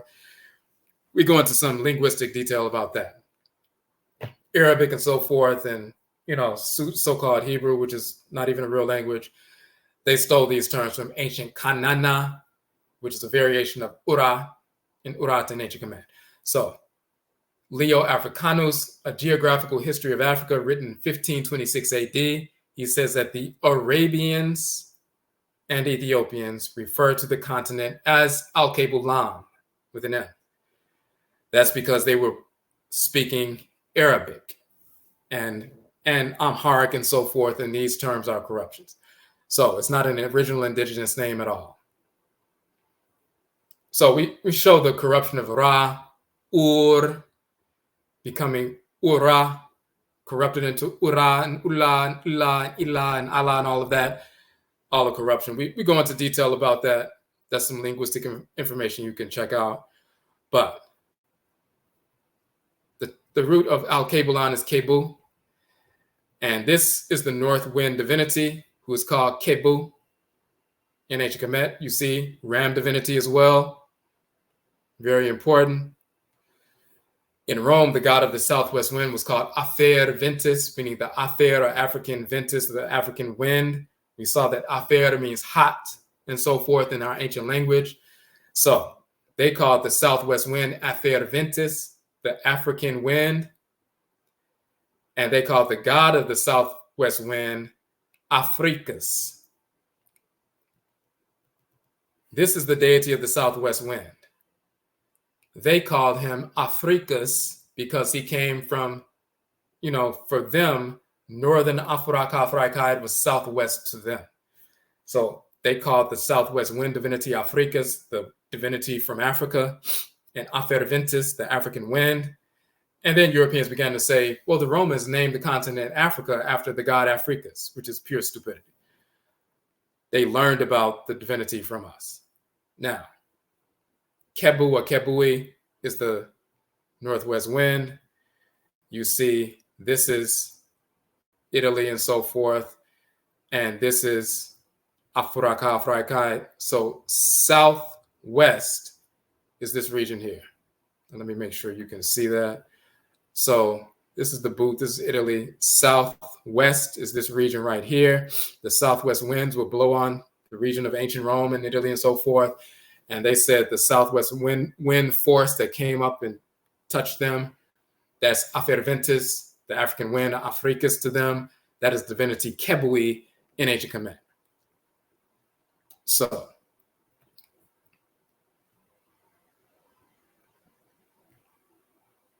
but for us, that's the northern wind. The north wind divinity, as you can see here, north wind. For us, that's northern AFURAKA, AFURAITKAIT, so that's the north wind. For them, that's the southwest wind. But for us, that's the northern wind divinity.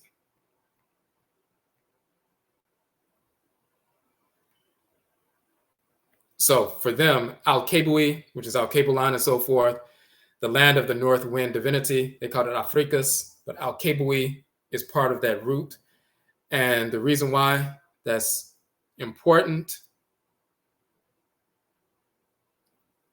let's pull this up right quick.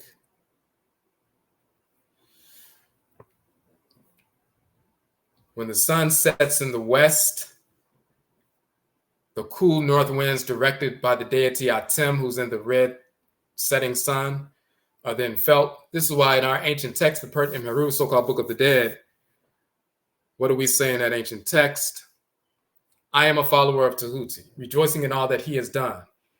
He brought the sweet air for your nose, life and vigor to gladden your face, and the north wind, Kebu, the north wind divinity, that comes from Atem for your nostrils. When the sun is in the form of a red solar disk, and you see the deity Atem sitting in the red setting sun, the sun sets, Atem is causing the sun to set, and it takes the form of a red disk and so forth.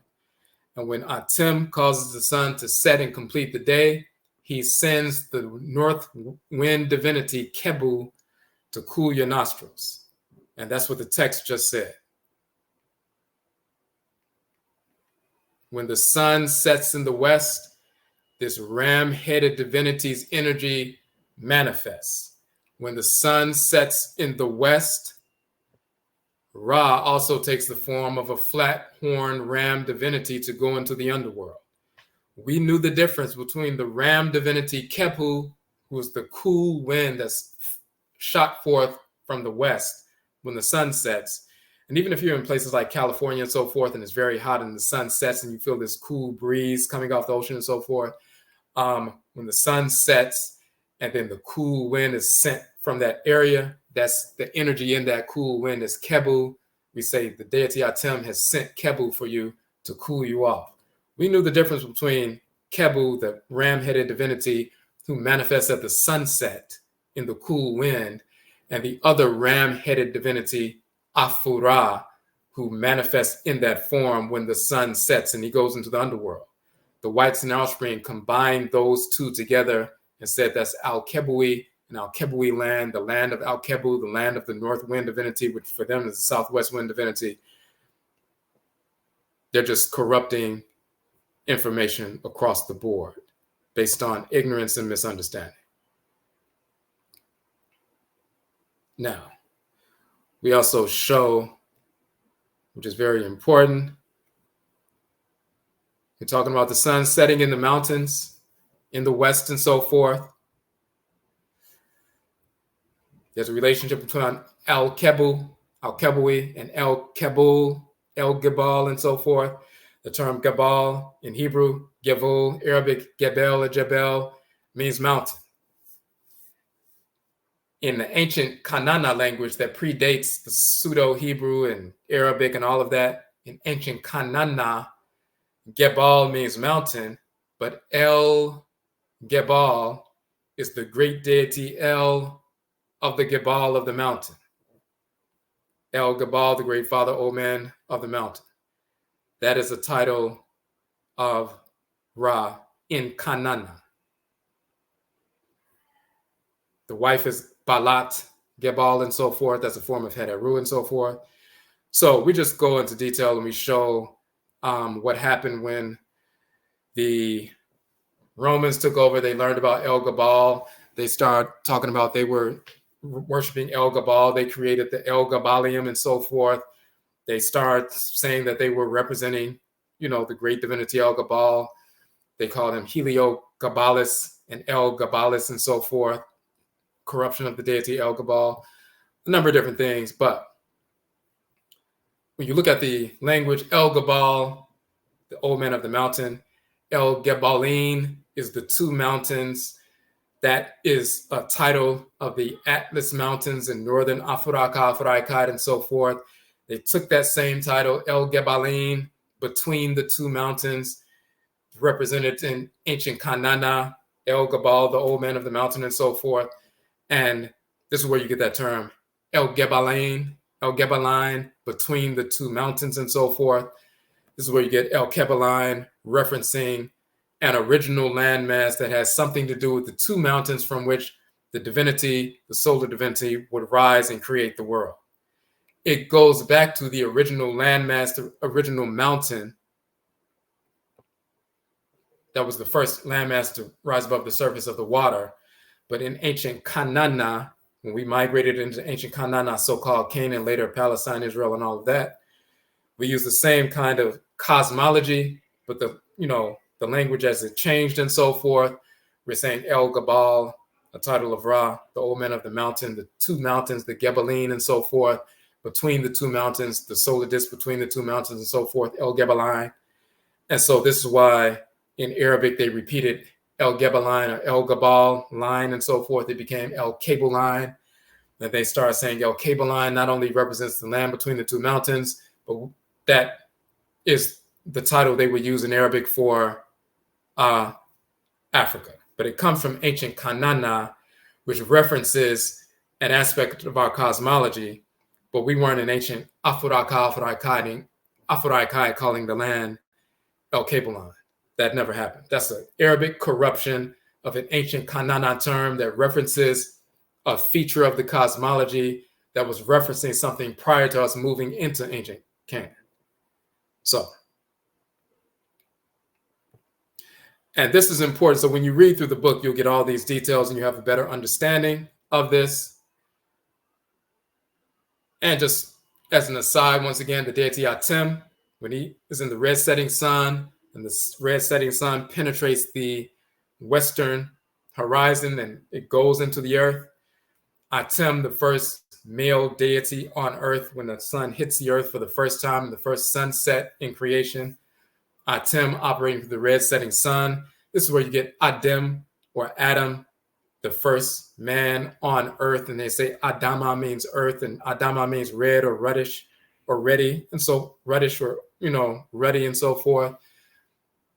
Adam, Atem, the first male on earth, operating through a red energy and so forth through the earth. That's where they stole the cosmology from. And his wife, Kafa, is Asase Nebet Tepet.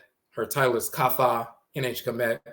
So Atem and Kafa is corrupted into Adem or Adam and Chava or Adam and Eve, stolen from titles of deities of ancient Kemet. We talk about that in one of our other books.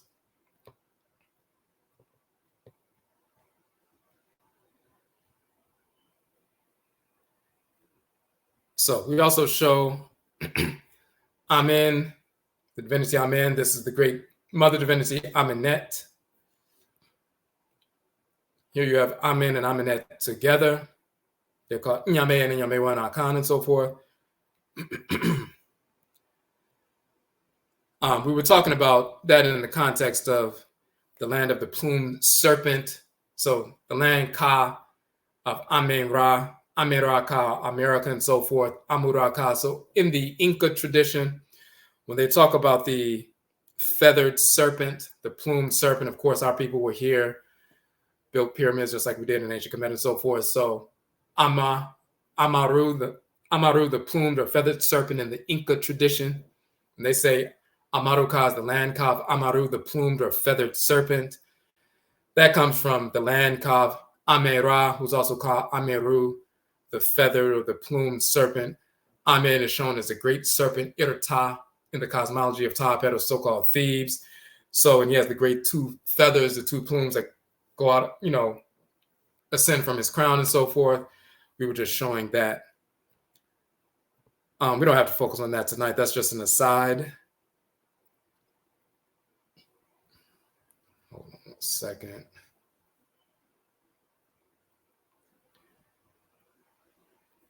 So this is the island of Philae,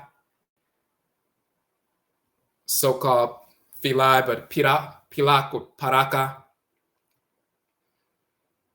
And this is also important because I'm talking about AFURAIT here. When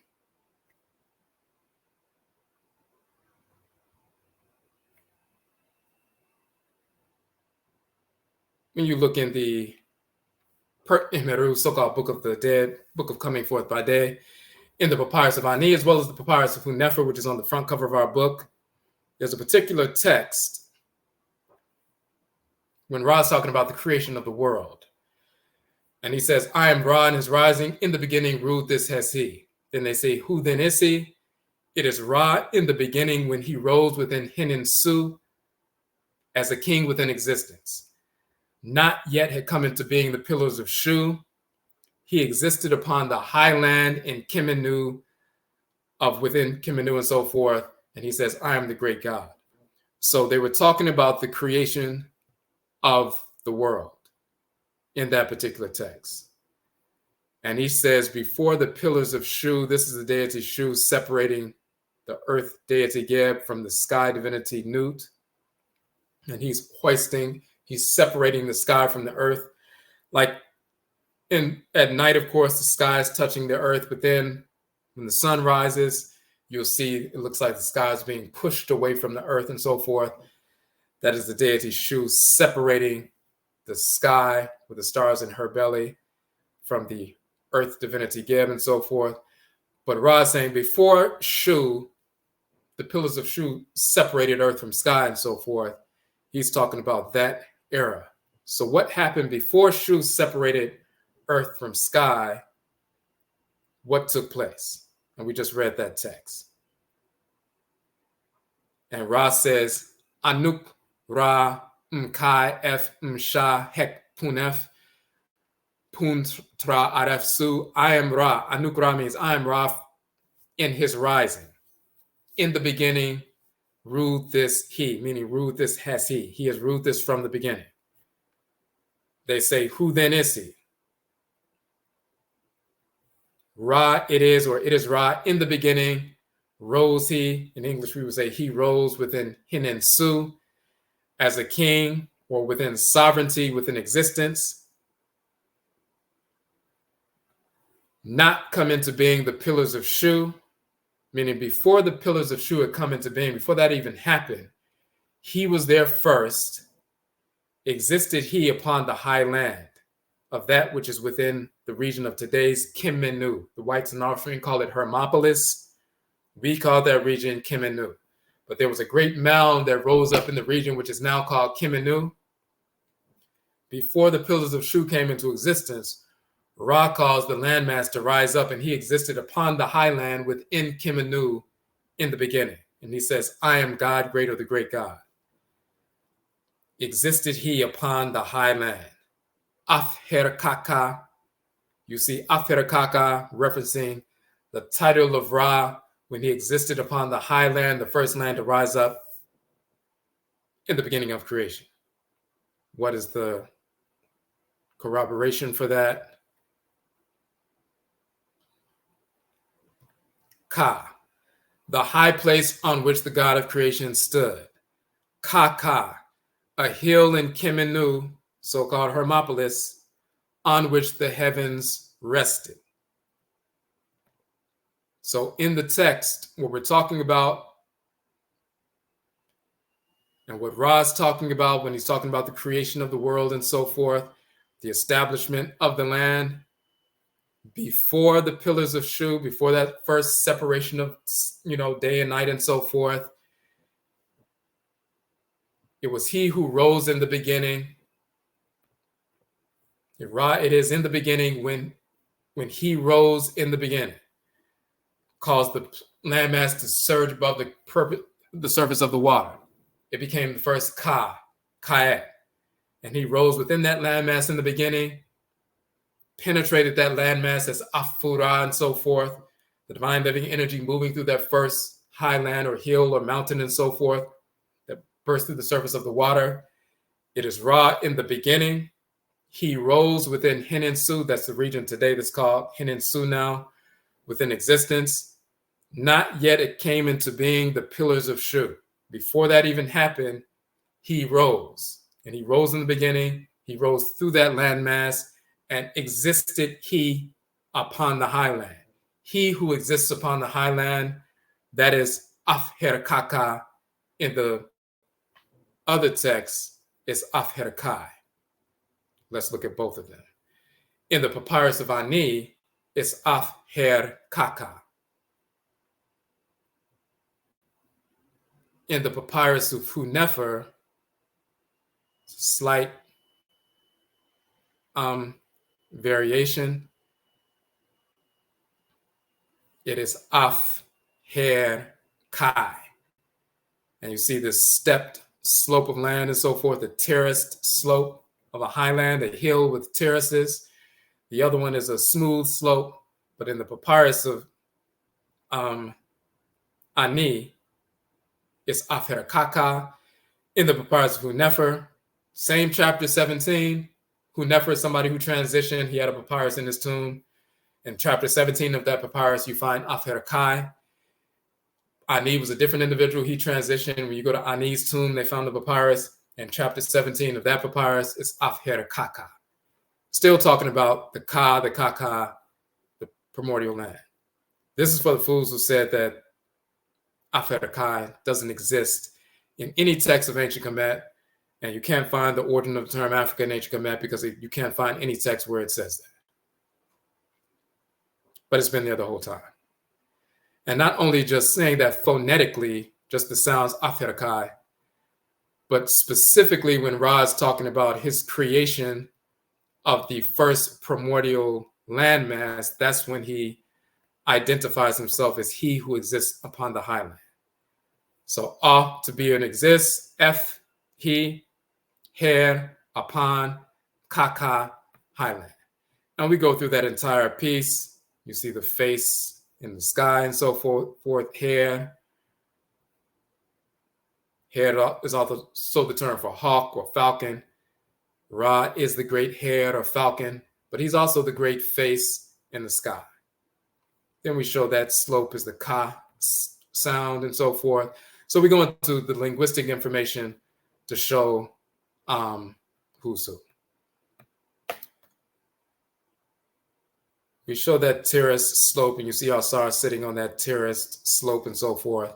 So we go through a great deal of information to prove linguistically and cosmologically that Ra's identifying himself as the one who rose up in the beginning, before the pillars of Shu, before the first day and so forth.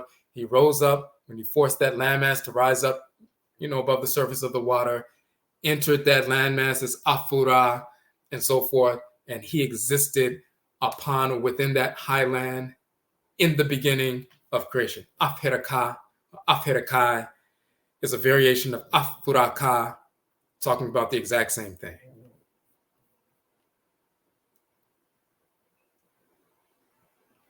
So then you have to, assess when people say, well, Africa comes from a white man.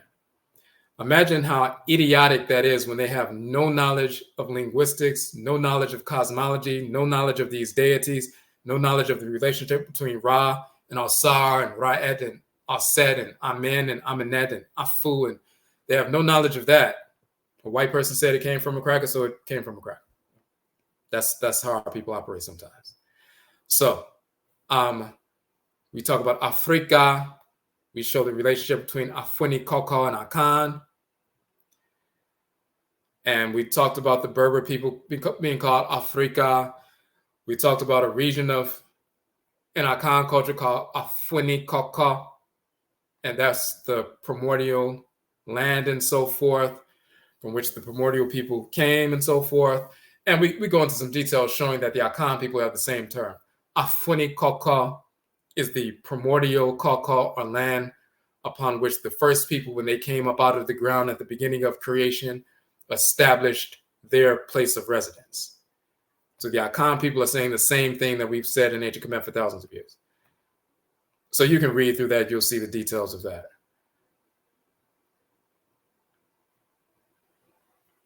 And we also talk about in Akan how they call themselves Yefri. Yefri meaning the people from the beginning, the Aborigines. That's the Efri people. But finally, we want to touch on Paraka. And just to, when you look at ancient Philae, Paraka is a very important site. And I want you to see that, an image of that. When we took one of our study tours to Kemet, that's one of the places that we went to. And it's an island, ancient island, where the Nubitu, the Nubians are and so forth, the founders of Kemet. Hold on one second. Let's just, let me make sure you can, hold on one second.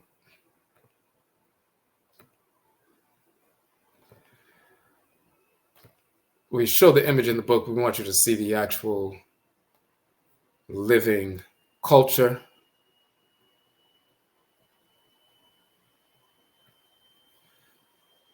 So this is ancient Paraka, where the Nubitu, these are the original, of course there are a bunch of Arabs in Kemet, but these are the original people who've been there for tens of thousands of years.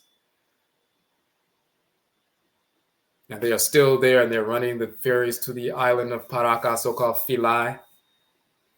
But that center is a very important sacred center in Kemet. So when you're in the little ferry boat and you're sailing to the island and you see that great temple of Aset, very important for our cosmology. So let me move through this real quick.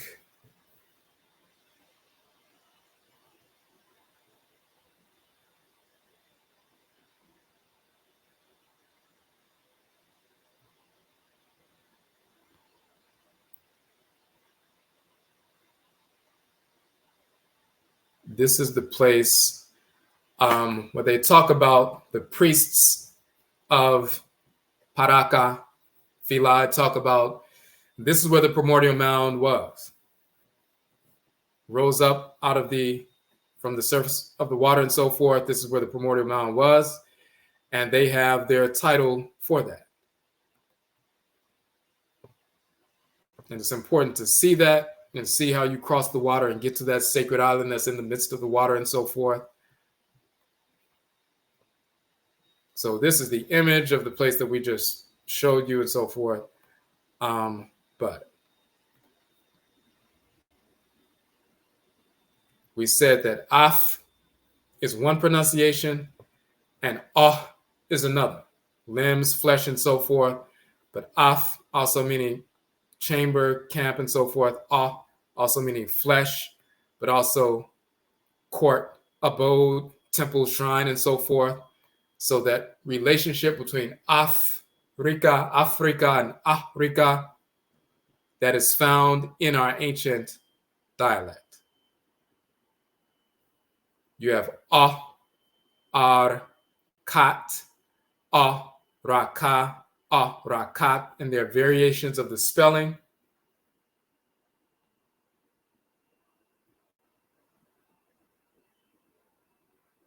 But when you go to the temple of Paraka, this is the Rakat, the landmass, the flesh, the house or place of residence of the Great Spirit. Raka, and then Rakat with the T, so the masculine and feminine versions. The actual spelling you will find, this is directly a picture from the temple of Paraka, Philae, that we went to. This is the symbol for the open mouth, this is the R sound, and this is the landmass itself, the Ka sound, so that's Raka. And the priests and priestesses of Paraka or Philae, they said they were living in the region in the south that is the primordial landmass that rose up from the water, and eventually the rest of the landmass of the continent will come from underwater, but that was the high point. So if you think about the continent of AFURAKA, AFURAITKAIT, imagine all of it being underwater and the first high point of it surfacing, and that was Raka. Eventually, the waters would recede over, thousands of years and so forth, and the entire continent would rise up and so forth. But they would talk about this is the point, the high point, this is the region, this is the landmass that rose up above the surface of the water. It was the only landmass in existence, and it's Raka, masculine, Rakat, feminine. That is landmass, and this is the spelling there. So for fools that say we don't have the spelling in Kemet, it was never found in any temple or tomb or shrine and so forth, that's absurd. The Berbers, we talked about the Afrika people. They spell their names in a couple of different ways. We just showed that.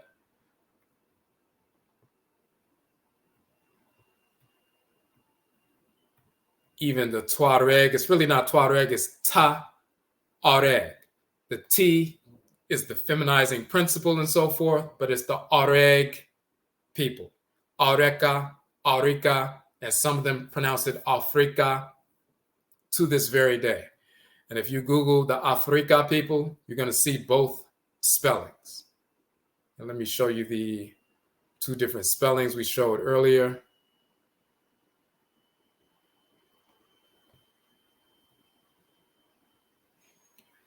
When you look at the Afrika, when you look at the way it's spelled, you'll see Afrika, Avrika, Avrika, Afarika. You'll see those various spellings of people in northern AFURAKA, AFURAITKAIT today, including the Tuareg people. So Afrika and Afrika, the A and the Af, AU and AF, the exact same meanings in ancient Kemet. That proves it's a dialectical difference. And one of the reasons that we did that breakdown in Akan is because in the Akan language, you have both. you have the spelling AFURAKA, HW, and some people pronounce it AFURAKA. You have both dialects. So one group of Akan people will say this region is called AFURAKA. Another group of Akan people will say this region is called AFURAKA because that HW hua is very close to fua. So AFURAKA, same thing. That's Afrika, and so forth. And this is a sacred region in Akan culture, talking about the beginning of creation. It says, Wenchi is the place where Odumakuma Buade, the divine prescriber, evolver, fashioner of the universe, made the world. And that is the place where they call the capital Afurakaka. So the Akan people are saying the same thing.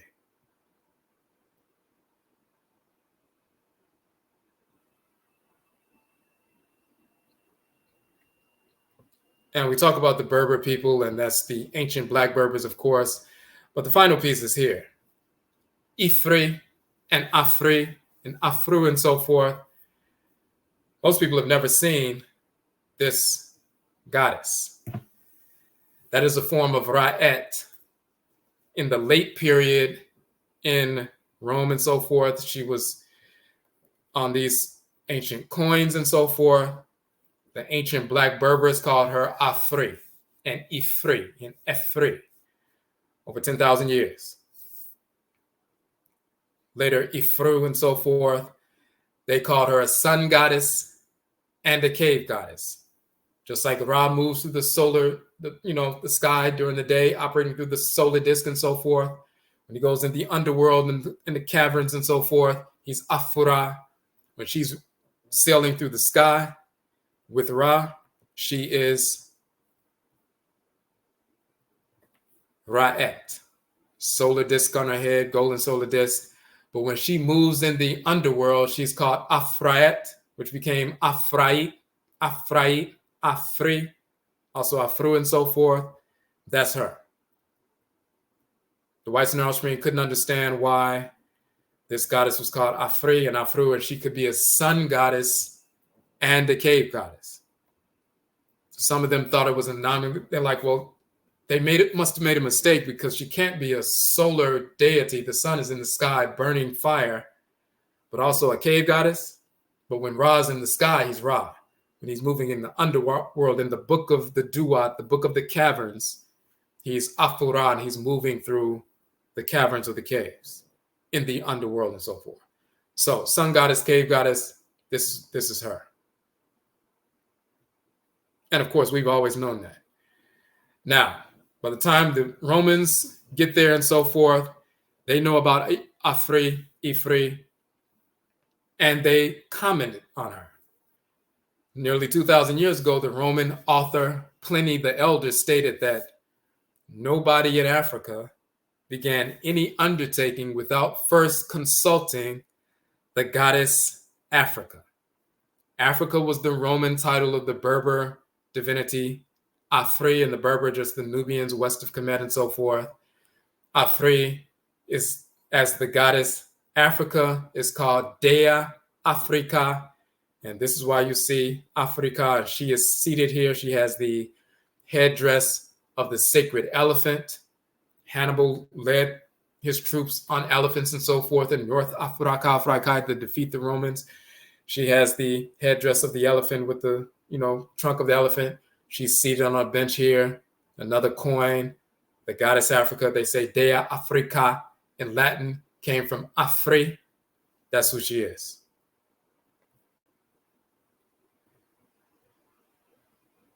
And in fact, let me pull this up real quick. Let me make sure you can. All right.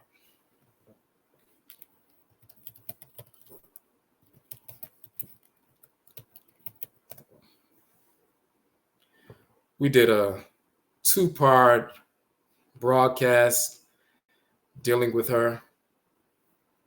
And just so you can see this image. And they will still debate about the goddess Africa. They'll try to say that she was created by the Romans, which is, of course, is absurd. When we did our Blog Talk radio broadcast a number of years ago, you see this is Rait in the middle. This is the coin, but this is an image of Afri, who they call Dea Africa. She has the headdress of the, with the trunk of the elephant and so forth, sacred animal. So we did that, a while back, but that's the headdress with the elephant trunk. That's Rait. She's on the coin. And we went into some detail about that. But some of them understand that she's an ancient goddess, and some of them tried to put forward the false notion that she's not, because they don't know who she is. And they don't understand the cosmology. So let's go back real quick.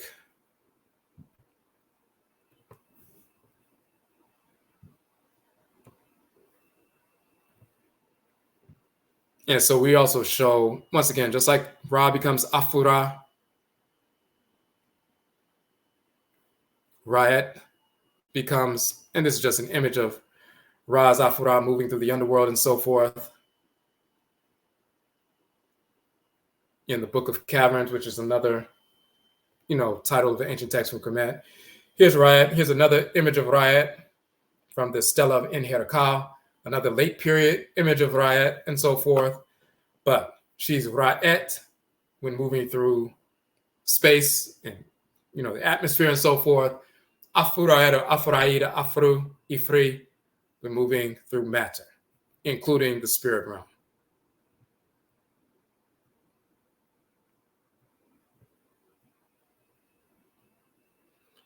Of course, this is the great coinage of the great Afurakani warrior Hannibal with the sacred, Abu or elephant and so forth, which became a sacred animal totem. So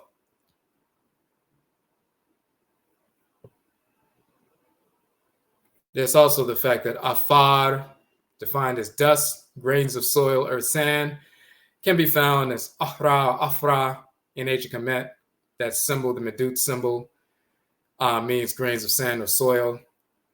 And of course, you have the Afar woman of Ethiopia.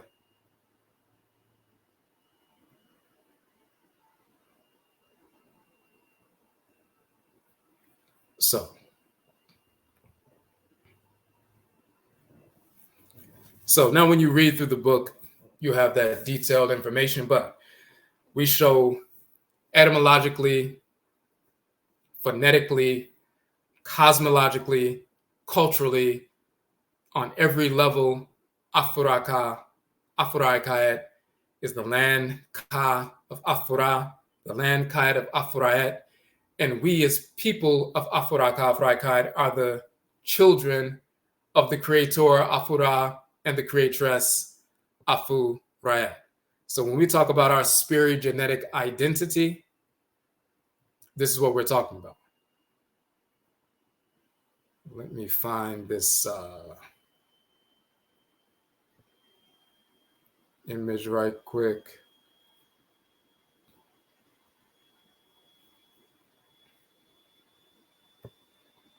So when we talk about the SPIRI-GENETIC identity, and we're going to talk about it in an upcoming broadcast, we said Ra is the divine living energy, the spirit force animating creation on the masculine side. Rait is the Bayat, the feminine force animating creation on the feminine side. They're the divine living energy within the great divine body of the supreme being, Amen and Amenet. And for those who haven't seen an image of Amen and Amenet, let me just pull that up for you.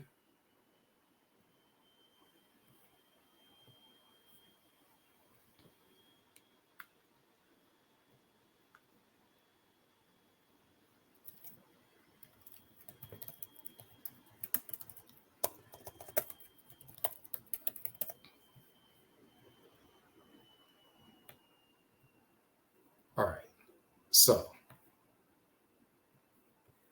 it's another image of Amen and Amenet. This is Amenet, the great mother, Amen, the great father. And they are the great divine body of creation and the spiritual force animating their great divine body, just like the spirit force animating your body. The spirit forces animating them are Ra and Rait. Just like the divine living solar energy moving through you is your Ra force if you're an AFURAKA man. So you're like Amen, and you direct your Ra force to create for you. If you're an AFURAITKAIT woman, you're like Amenet, the great mother, and that solar force surging through you, your Ba'et. That is Rait, the creative force, your Rait force moving through you. So we are a microcosm as Black people of the macrocosm. But that is Amenet and Amen, the great mother and great father, supreme being. Ra and Rait are the Creator and Creatress, who are grandchildren of the supreme being and subordinate to Amen and Amenet and follow the direction of Amen and Amenet, just like you direct your life force energy to your hands, your legs, and so forth, so you can empower yourself to move and function and work and do and so forth. So this is what we're doing. Now,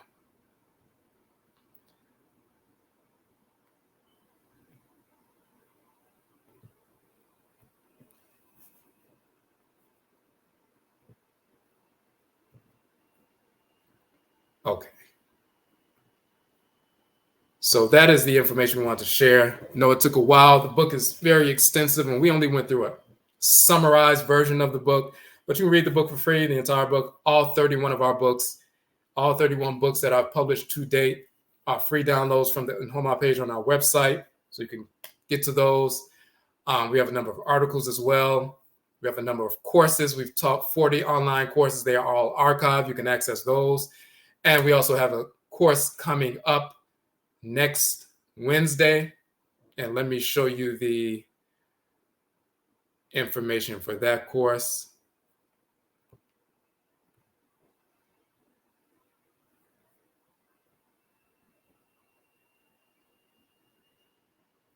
Hold on for a second.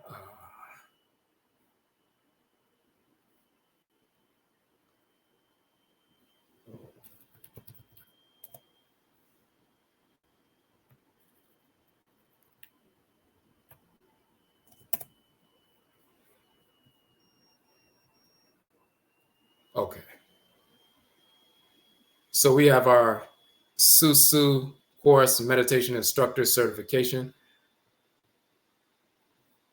And you will see that we've done a number of different sessions dealing with that, but you can become certified as an instructor to teach SUSUW, which is the ancient term for meditation from our cultural cosmological foundation. Once certified, it's a 4-week course. Once certified, you can go into schools, after school programs, places of employment, human services agencies, cultural organizations, different places, and you can get paid to, conduct meditation sessions, whether it's youth or adults. Many schools are incorporating meditation in the beginning of the day to get the children focused so they can have better enhanced learning outcomes. Many places of employment bring people out for a seminar. They do like a 20-minute meditation session to increase work productivity.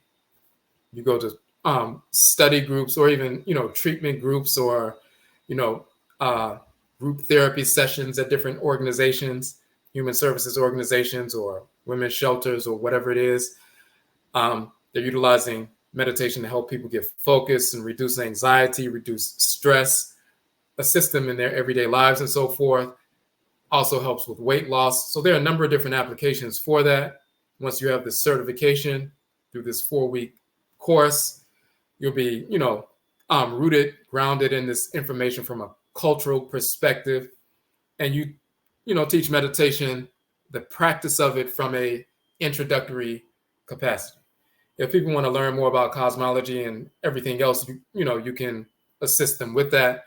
But when you go to a school, an organization, you're teaching the basic fundamental practice of SUSUW for enhanced learning outcomes, reducing stress, overcoming, anxiety, enhanced productivity, all the scientific benefits that have, been put forward for meditation for SUSUW. That's what people are paying for. And you have a certification, you have a credential where you can go out and do that. So that course begins next Wednesday, July 10th. So we have some spaces still available. When you go on the site, You'll see the information there. We do have a split deposit option. You can pay 50% up front and 50% in a couple of weeks. We also have, let me just show you.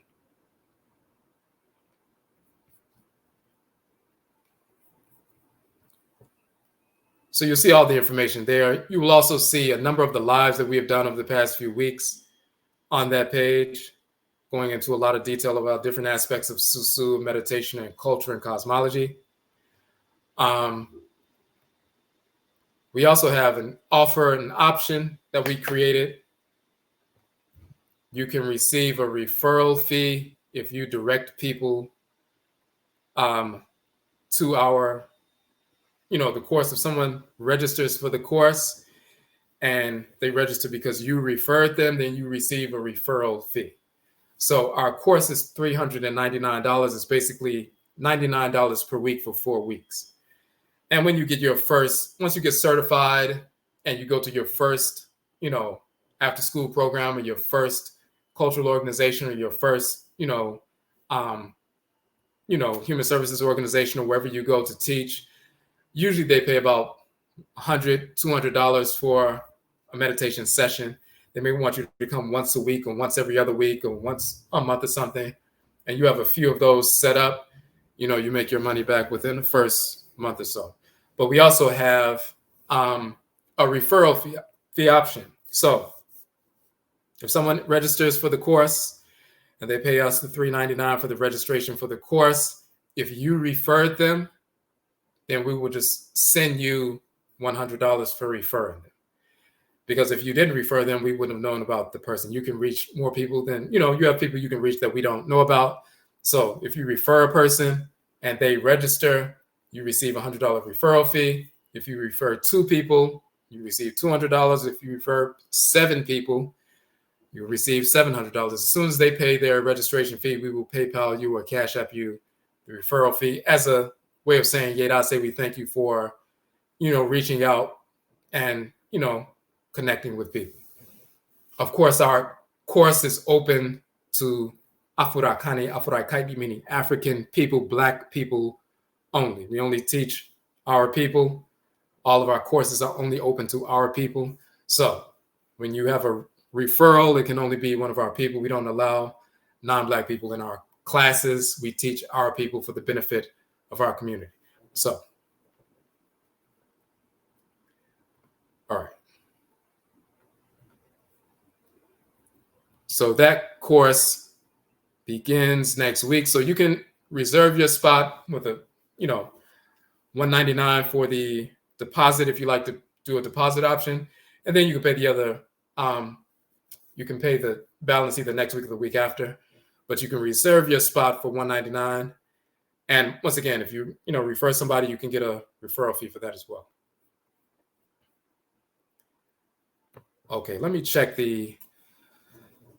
look in the chat room. I hadn't planned to go this long, actually, but it just took a minute to get through all that linguistic information. So I wasn't really checking through the chat because I was trying to get to the information we needed to get to.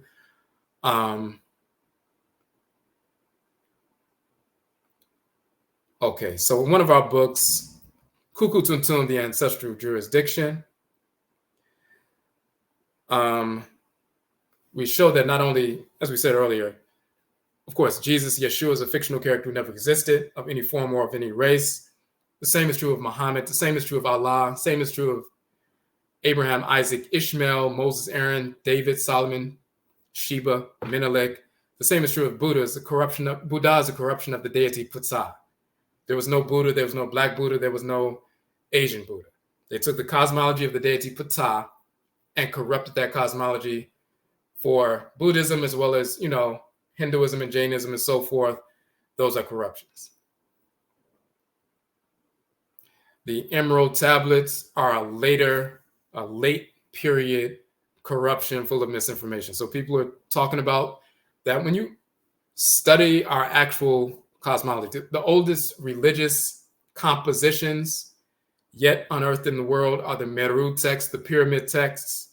When you look at the divinities and their interaction and so forth and how they animate the sun, moon, stars, black substance of space, oceans, rivers, atmosphere, core of Earth, inner core, and mantle and upper mantle, and so forth, and the animal totems associated with them, and the plant totems and so forth, and mineral totems.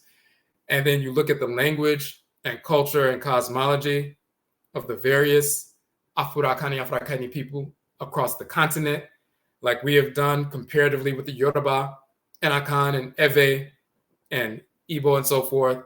You find the same language, same deities, same sacred colors, same functions in creation, same cosmology and so forth across thousands of years and thousands of miles, even into North America.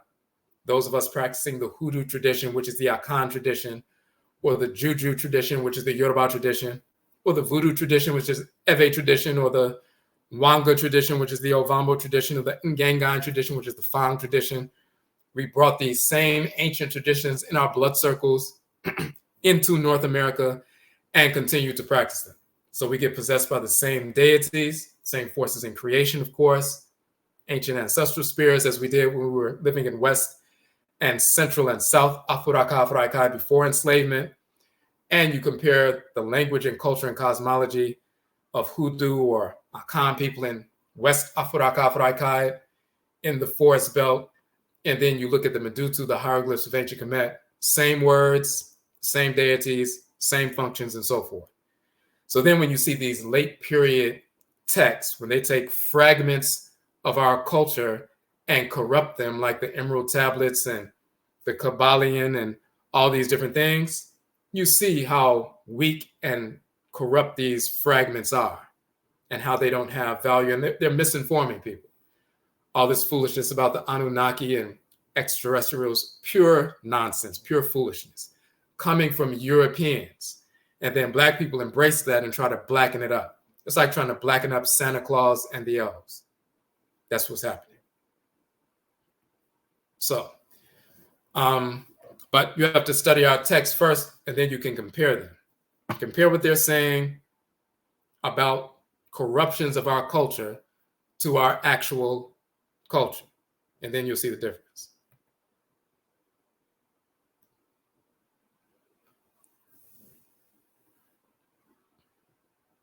Okay, so there's what Kemetic writings are most authentic or primary.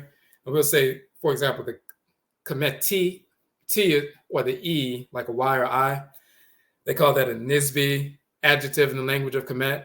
So that's that descriptive. So like instead of saying Nubian, we'll say Nubit is the region. Nubiti is that of Nubia. Or Kemet is the region. Kemeti is of Kemet. Or Kanit is a title of Nubia, region of Nubia as well. Kaniti. So Kemetic, when you say ik, that's a European suffix to the language, even though you see a lot of people utilizing that. But just as an aside, linguistically, that's what it is. But the Kemeti writings most authentic or primary, for instance, Budge's translation of the Legends of the Gods is from the Ptolemaic period. Are they reliable? So no, his translation. So in that particular book you're talking about, there are a series of different texts. They have some older texts from like the New Empire and so forth, like 3,300 years ago. But then they do have some texts from the Ptolemaic period. And even though you have the Ptolemaic period, you have, just like in South Africa, AFURAKAIT, South Africa, the Dutch invaded and they took control. The Zulu and the Xhosa, Zulu, and the other people, we're still in the majority, but the Dutch were in control for a while. When the Greeks invaded, they were in control of the government and things like that. But of course, the majority population was still us. So much of the information, it's in the Ptolemaic style because they were using, they were imitating what we were doing. Some of them started putting their own faces and images in the sculptures and statuary of Kemet and so forth, the Greek rulers and later the Romans. But then some, there were still traditional priests and priestesses living in Kemet when the Greeks were ruling, just like there were Zulu people and Xhosa people still living in the region before, while the Dutch were in control, before they forced them out of control. So those texts are still, depending on the ones that you're reading, they're still viable, valuable texts, most of them. But of course, the ones where it's clearly, Greeks and Romans talking about themselves and corrupting the cosmology, of course, is different. But in that book, they have, different texts from different periods. So the good thing about a book, some of the books by Budge, they have the text of Medutu in one line, the transliteration in the language of Kemet in the second line, and the third line is the translation in English. But you see the actual glyphs, and then you can learn to read and write the glyphs yourself, and you can study the reading and writing of the glyphs yourself so you can make corrections where necessary. The primary text from the Meru text, or coffin text, or pure papyri and so forth, the primary text, you can find primary text all over the internet. You can look at translations, but ultimately you have to, practice the reading and writing of the text. So one thing that we have, and let me show you this. Let me show you this right here.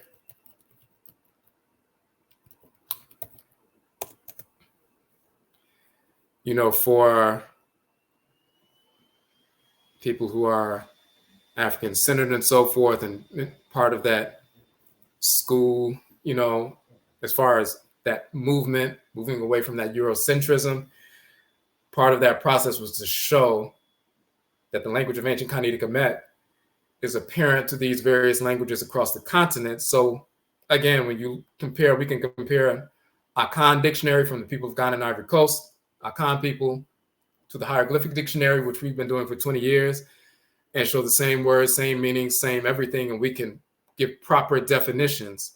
Where Europeans, if they weren't comparing African languages, there are certain things they're going to miss because they're not looking at the full language or the religious practice that's associated with that. So we can do that. So in that vein, on our Akongwa Suya page, and we'll put the link in the chat room, but that's the Akongwa Suya page on our website. We taught a number of different courses. Many of them were 6-week courses. Many of them were 4-week courses. Some were 7 weeks. A couple were 13 weeks and so forth. So you'll see that we have these various courses, and the archive versions exist. And the archive versions are 50% off from the live versions when they were live. So you'll see, for example, they're $15 for the 6-week courses, $10 for the 4-week courses, $20 for the 7-week, and so forth. So when you scroll down, you'll see the flyers, the original flyers for all the various courses. Like, for example, the Hebrews never existed. The Aperu course, it was a 4-week course. It was $20 when we were doing it live. Now you can access it for $10. But we're showing that just to show we did a 2-part course, 6 weeks for part 1 and 6 weeks for part 2. And that is this course. We have 40 courses altogether. Medutun Soro, Divine Inscription.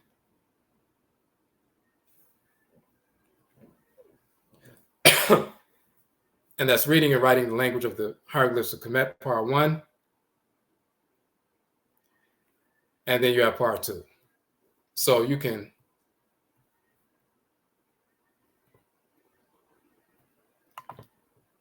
go on our page.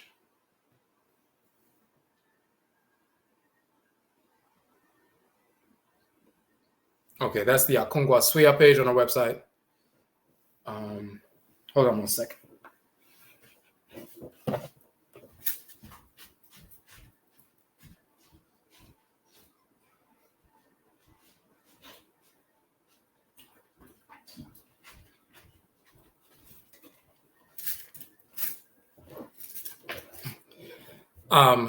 And then you can check that out. If you look at, let me show one more piece.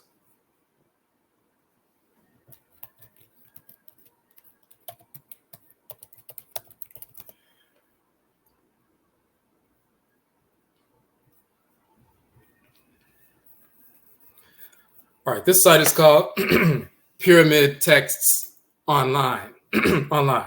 So on Pyramid Text Online, they actually have the actual images of the pyramid text of Unas, actual photographic images, so you can see that, but then they also have translations, but they also have an index. So if you click on that,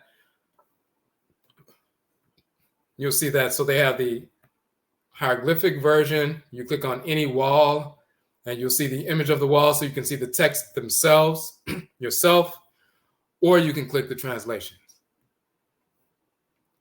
But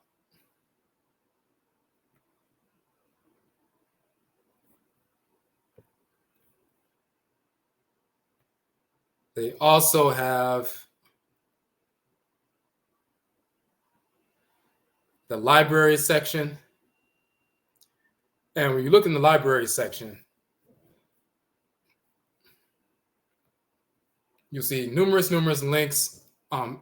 Just about any text from Kemet that you read about, that people talk about, all the various papyri and all the catalog texts that have been found over the couple of hundred years and so forth, that are cataloged, you can access them. You can see the actual text, or you can see translations and so forth. But again, you're learning to read and write the language yourself. Ultimately, that's the key. You can read the translations, you can look through them and so forth, but ultimately you want to get a text and start reading and writing. And there are different groups that teach the reading and writing of the, Medut and Torah. The difference when you deal with an African-centered or AFURAKA, people who are teaching, they will have that grounding in the fact that these languages are living languages on the continent. So you can compare and you can see things in the culture that, they wouldn't be able to see otherwise. Give you a prime example, and then we'll end it because I know it's very late and I hadn't planned to go this long. Okay, no, this is a different text. Let me see.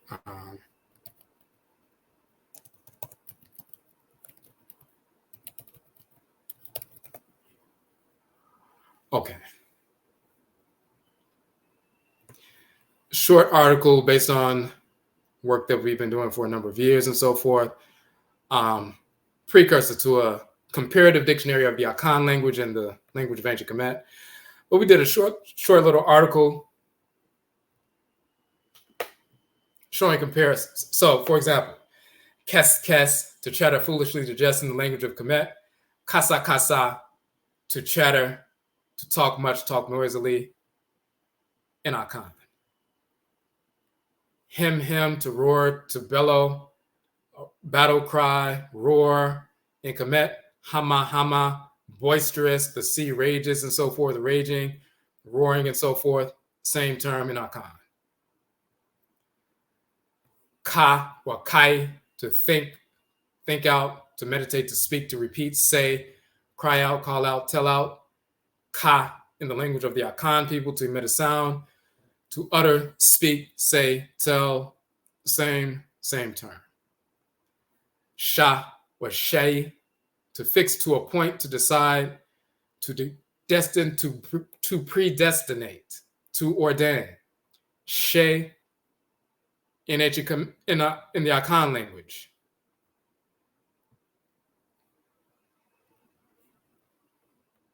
To fix, to set up, institute, to celebrate, to set, constitute, appoint, and then to predestine, predestination, to predestinate, to appoint or ordain beforehand. So these things are very specific, and that even Shayat is a title of a divinity, a male and female divinity that has to do with our divine function and not predestination, but our divine function in creation. But when you have something very specific like Shay, meaning to predestinate, to ordain beforehand and so forth, and Shay and Akan, meaning to predestinate, ordain beforehand, when you look at this dictionary in the Akan language, that was compiled in the beginning of the 1840s and 50s, meaning going to Akan people sitting in the forest in the 1840s and 50s and saying, what does this word mean in your language? What does this word mean? What does this word mean? And they're just giving you, they're speaking in the 1840s. And then when you take that dictionary, thousands of words and definitions in the Akan language of people speaking in the 1840s, and if they were elders in the 1840s and 50s, that means they were born in the 1750s and 60s. They weren't reading and writing English and so forth. They're just speaking their language and telling you what these words mean. And then you take these words, thousands of them, and compare them to a hieroglyphic dictionary written 100 years later. And the same words you find in ancient Kemet are the exact same words that the elder who was sitting in the forest in the 1840s was telling the informant. We're talking about the same language, same people, same cosmology, even the names of the deities, the goddesses and gods and so forth were part of creation. They govern all of that. And those same terms end up in the Hoodoo religion in North America 100 years later, because Hoodoo people are the Akan people and we speak the same language. So the mojo and the jackball and the term hoodoo and haint spirit and go for doctor and go for dust and all that, all these terms are Akan. We did a documentary film back in October, which is on our YouTube site. You can watch it for free. It's like 100 minutes long, full documentary film on how hoodoo is the Akan religion, Akan ancestral religion in North America. And we showed the connection to ancient Khanate Kemet as well. So.